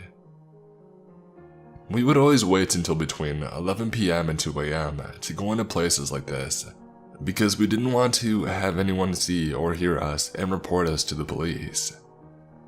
We all explored it together the first 2 times that we went in. The screens and seats were all torn up inside each of the maybe 8 rooms. The bathroom mirrors were broken, and there was graffiti everywhere. And we were fairly sure that there were people hiding in there while we were inside, even if we never saw anyone the first few times that we went. There were a couple of shopping carts from a nearby Fred Meyer inside, with cans and bottles in them and a few dirty blankets scattered around in different rooms. It looked lived in. After getting to know the layout of the place the first couple of trips, we made a game of it for the third and final visit. This time, these 6 of us would split into 3 groups of 2, and with our partner, the 2 of us would enter the front together and spend a full 5 minutes inside while the others waited outside at our chosen exit in the back of the building. The first 2, Beck and Doug, both went in while we waited outside. About 7 minutes went by, and just as we were starting to worry that we should go in after them, they made it out the other side through the fire exit. Doug told us that they went upstairs into the office, and there was a sleeping bag that hadn't been there on the last visit. And as soon as they went up and saw it, they tried to leave immediately, but the guy turned around and tried to leave through the wrong exit, which was sealed shut. They were paranoid that they were being followed out, so they just stood there watching the way that they had entered the theater room for a minute, making sure that they didn't hear any noises, before they finally worked up the nerve to run out the correct exit in the room across the hallway. Doug and Beck both wanted us all to leave, but Jack and I weren't having any of that, and insisted on going in. Brad and Drew, the other group of 2 that was going to go in last, wanted to come with us. So the 4 of us went inside while Beck and Doug both waited by the exit. The first thing we all wanted to do when we got inside was go check out the upstairs office. Just as we started to make our way up the stairs, we all heard a loud banging sound. It was coming from the back of the theater. We all agreed that it had been Beck and Doug trying to scare us so that we would come out and we could leave. We got upstairs and the pounding stopped. Doug was right. There was a sleeping bag rolled out on the ground, with a few paper bags set up around it. Brad flashed a light in one of them and saw a syringe, and something that looked like a vibrator. We were all pretty grossed out and had a little laugh about it. We looked around up there and didn't really notice anything else interesting, and we were starting back down the stairs when the pounding started again. We decided that we should probably make our way to the exit. I hoped that we hadn't been caught trespassing by the police. We came out through the exit, and immediately, both Doug and Beck were talking over themselves to tell us that about a minute after we had entered the theater, a really tall, creepy, homeless-looking man with greasy hair walked right past them, heading for the entrance. Beck said hello as he passed, and the guy stopped, turned and kind of lunged a few inches towards him before stopping. One side of his face was really wrinkly. Beck thinks maybe he was a burn victim or something. The guy stared him down for a second and then, without saying anything, turned and walked around the corner where we had gone inside. They started pounding on the door right after he was out of sight, to try and warn us that there is a scary dude in there with us. We were in there for about 5 minutes with this guy, and we never saw him. He had to have heard us and hid somewhere. We started to walk back to our car in the Fred Meyer parking lot, about 100 yards away from the theater, and a car pulled into the parking lot and shined its headlights on us, before flashing its red and blues. The police officer had us all sit down in front of the spotlight in front of his car, and asked us what we were doing. We told him that we were going to head inside the movie theater, but a really scary tall guy walked in and we chickened out. He told us that it was really dangerous to go into a place like that, and that there had been violence in the building before, and it would have been a shame if we would have got hurt doing something stupid. He let us go, and as we drove off, we saw him shining a light inside the front entrance. We took the nice police officer's advice and never went to places like this again. I never did find out what violence he was talking about. It could have just been a tactic to scare us out of coming back. We stuck to graveyards and cemeteries after this. Creepy dude that lives in condemned buildings. I'm glad I never actually met you. But thank you for getting me out of a ticket for trespassing. And thanks to everyone else hiding in the building for not assaulting myself or my friends.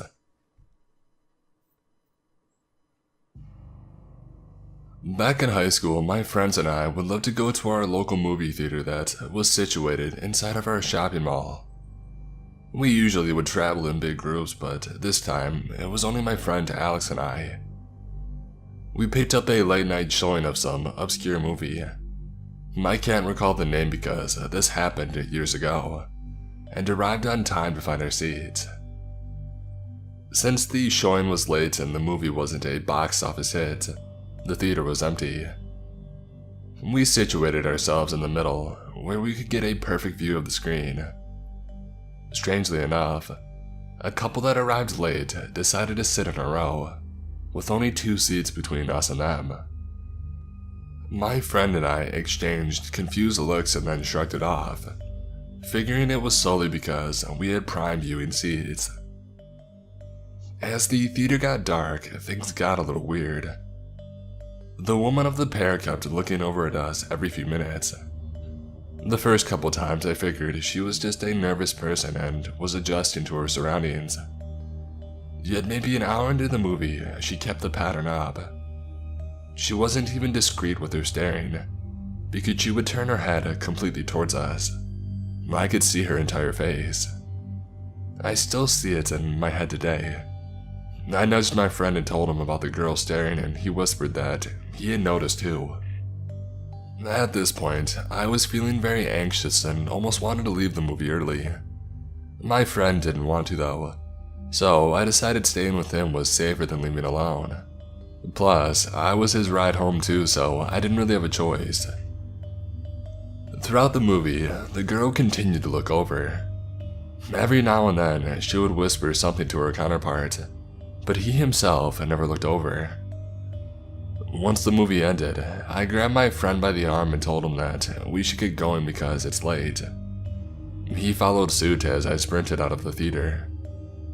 Once we were out, the halls were empty because of the fact that barely any films played towards the end of the night. I was about to say something to my friend about how the couple next to us freaked me out, but they ran out of the door seconds after us. I was freaking out on the inside, but decided to try my best to keep my composure. My friend was definitely aware of them closely following us out of the theater, but he isn't the type to be confrontational, so we just sped walked to my car.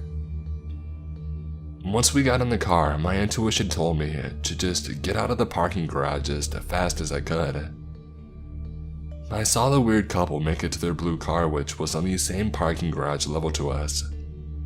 That wasn't surprising because the entrance to the mall is on that level, so everyone parks there.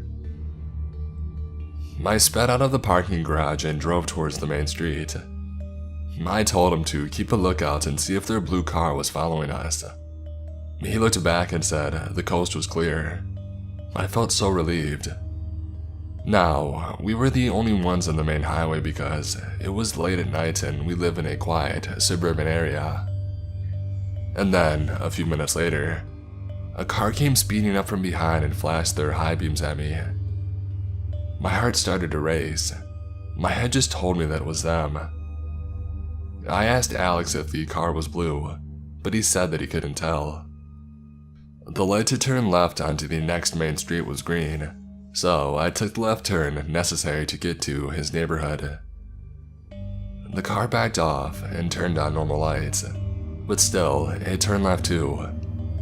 I caught a glimpse of the car and started yelling once I realized that it was the weird couple's blue car. Alex told me to gun it, so I slammed on the gas and sped down the last main street before I had to turn into his neighborhood. The blue car wasn't tailgating me, but was clearly following not too far behind. When the streets are empty, it's easy to follow someone since there aren't any other cars to dodge. I turned into my friend's neighborhood, but decided to drive past the street so that they wouldn't see where we were trying to go. The blue car followed us into the quiet neighborhood and was picking up speed to get closer to us. My friend Alex was panicking and asking what I was going to do. I just kept quiet as I sped too quickly down a random neighborhood street. I could see the car's lights behind me as I made a turn onto another street, but they were far enough so that they couldn't see me for about 30 seconds after I took the next turn. After I turned into another unfamiliar street, I turned my car off and flipped it into neutral gear. My car is a manual, so I am very familiar with driving it, and I knew that I had enough momentum to roll into an empty parking spot, even though my car was off. I slipped into the spot on the curb and pushed the brakes to get to a stop before the blue car could clear the turn to get into the street. I reclined my seat back completely and told Alex to lean all the way forward and not move. We sat there in the silent and dark car, my ears ringing from how quiet it was. My heartbeat was fluttering faster than it ever had before. I think it was a mix of fear and adrenaline. Within a few seconds, the blue car cleared the turn and started slowly driving down the street. It made its way past my car that was parked on the side of the street, and luckily for us, I drive a standard black Scion TC. There's nothing notable about the car. I haven't even changed the license plate frame. So, they must have figured that the cars parked on the road belonged to the people that lived in the neighborhood. Alex and I literally stayed in our hiding positions for 10 minutes, just in case the weird couple decided to drive by again. Luckily, they never did. Once we got up, we just stared at each other and didn't know what to say. We were both freaked out and had no idea of what the couple had planned to do if they had caught up to us. To this day, I still don't know what their intentions were. Maybe they're just a couple of deviants who enjoy freaking out young high school students. Or maybe they had even a more sinister plan for us. All I know is that I don't go to the theater late at night anymore, unless I'm with a big group of friends. For a little background, I am a shorter blonde female, and at the time of this story, I was 15. I was a freshman in high school and had a friend named Gino that I was super close with. More of a brother to me than a friend. Gino was a junior at the time and a varsity football player, so you can guess that he was in pretty good shape and could be intimidating if needed. Anyways, it was a Thursday and Gino asked if I wanted to get dinner that evening after school then see a movie. I said yes and told him that I would see him at the theater around 6:30, so we could eat before the movie that started at 8 p.m.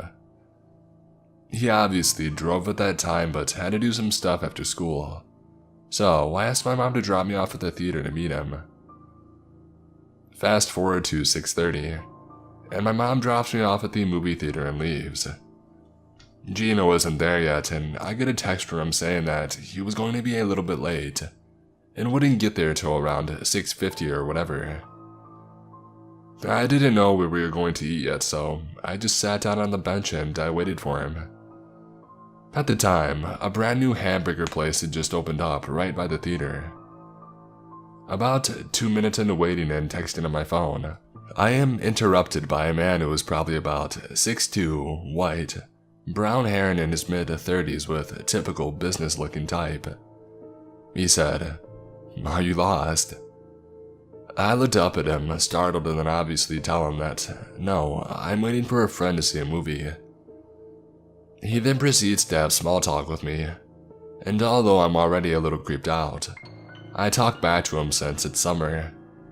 It was April, but I live in Arizona, and April here feels like summer.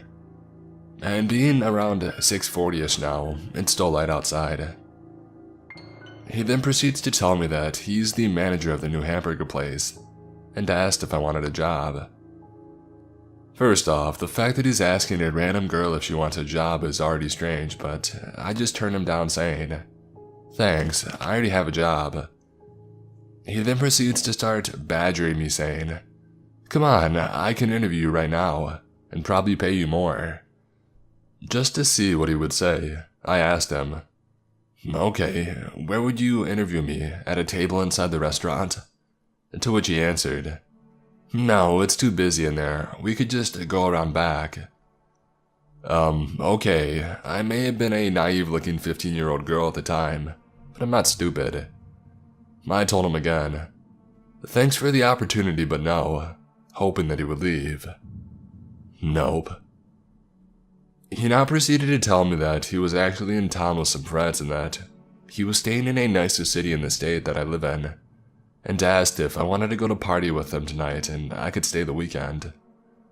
What happened to being a manager at this burger place? Clearly by now, I know this guy is a creep, so I told him that I was 15, and I couldn't go out partying because my mom would kill me. Maybe he just thought that I was older. Still, nope. He continued to press me on it, saying just to tell my mom that I was staying with a friend, and kept asking me to walk over to the parking lot where his friends were so he could introduce me. By this point, I'm standing up trying to think of ways to get out of this situation. And by the way, there's at least 10 people around since we're in public at a movie theater. But do you think one person noticed this 30-something-year-old guy creeping on a 15-year-old? Of course not.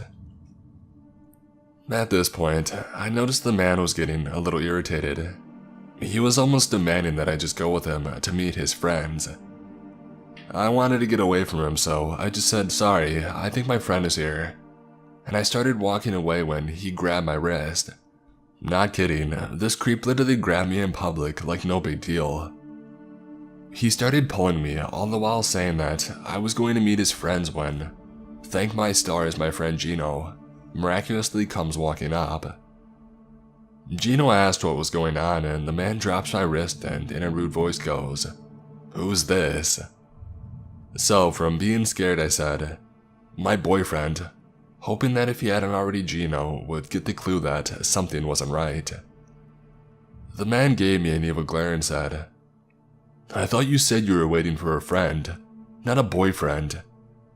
At this point, Gino started pulling the tough guy act, and started asking the guy what the heck he wanted and to get the heck out of here. The man, without arguing, just power walked away towards the back of the burger place, acting all upset. Gino wanted to chase after him, but at that point, I was shaken up, and really just wanted to see our movie. Needless to say, I never saw the guy again, but to this day, I think about what he wanted. If I was naive enough to go with him, what would have really happened? I have no clue, but seriously, I'm lucky I wasn't stupid enough to find out.